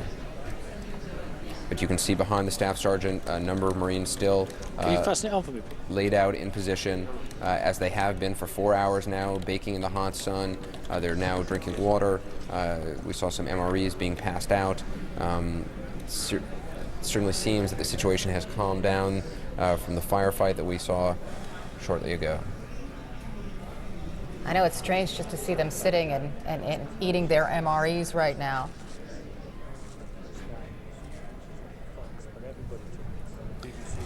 And again, this is just one small group of Marines in one small spot in Qsar.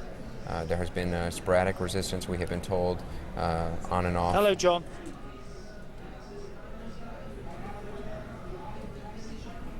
Lerma, L-E-R-M-A.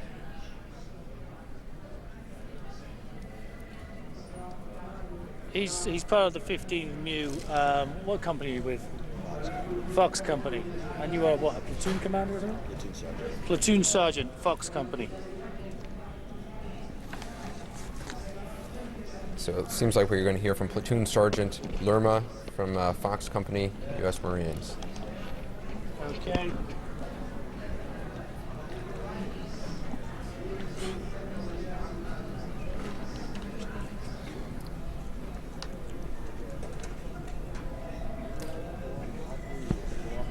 If you've ever wondered what it looks like before an interview starts, this is it.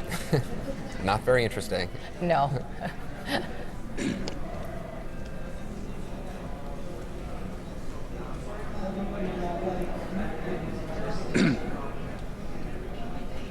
Okay, you're looking on the left-hand side of the screen. Left-hand side of the screen, you're seeing 3 Iraqis. One of them carrying a white flag. This is from South Central Iraq, where Walter Rogers is. Walter, what can you tell us? Anderson, there have been bizarre things here all morning. The 7th Cavalry has witnessed. What you're watching now are 3 Iraqis trying to get back to their village, which is up the road, and they're carrying a white flag, not so much to say to surrender, but please don't shoot us. And of course, the Army has gone out of its way to not inflict any civilian casualties. And as you can see, the 3 Iraqis are about to walk past an M1A1 Abrams tank. All right, Those Walter. guys are just going home. Anderson? All right, Walter, let's listen to David Bowden, who's talking to a platoon sergeant. Exactly. We had been receiving sporadic fire from that location for the last 2 days. Yesterday we led a convoy out of this area down to the Old Port area. We were engaged at that point, and we had numerous sightings of individuals. We had been passing intel reports back, getting debriefed at that point. When this morning when sunrise came up, we noticed a couple of silhouettes of bodies that were up in the window. It was the first time we got a good actual visual on bodies instead of shadows and figures, you know, not being able to actually ascertain who they were. Once we've got eyes on those individuals, they began signaling down to a 4-man group that was on the ground located close to the building. At that point, those 4 individuals started opening fire. We had everybody man the line, and we started immediately providing suppression down on that, getting our weapon systems into place. Once we got our weapon systems into place, we attempted an AT-4 shot, but that was way out of the range, so we fell short. So we brought the Javelin weapon system up to bear. The first shot went a little bit long. Second shot, direct impact to that building. Once that building was hit, then it became very apparent that there was a lot of movement in that area. We had troops start moving back and forth.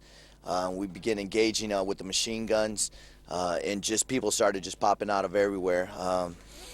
I had Iraqi soldiers that were located in the vicinity over there to the left of our left lateral limit. We started engaging them. Second post over there began engaging fire at that point. Then once we realized that we were dealing with a lot larger force than we expected, we started putting up our observation posts. They started relaying information and really started bringing the combined arms into effect in order to get control of the situation. Let me just interrupt you there, just to confirm. Who fired first? Did you see these people in this building and decide you were going to take them out, or did they start firing at you? Once we saw the individuals in the building, we saw them start calling down to the 4 individuals. Automatically, they came with a posture. We let off the first burst, and automatically they started returning fire towards us.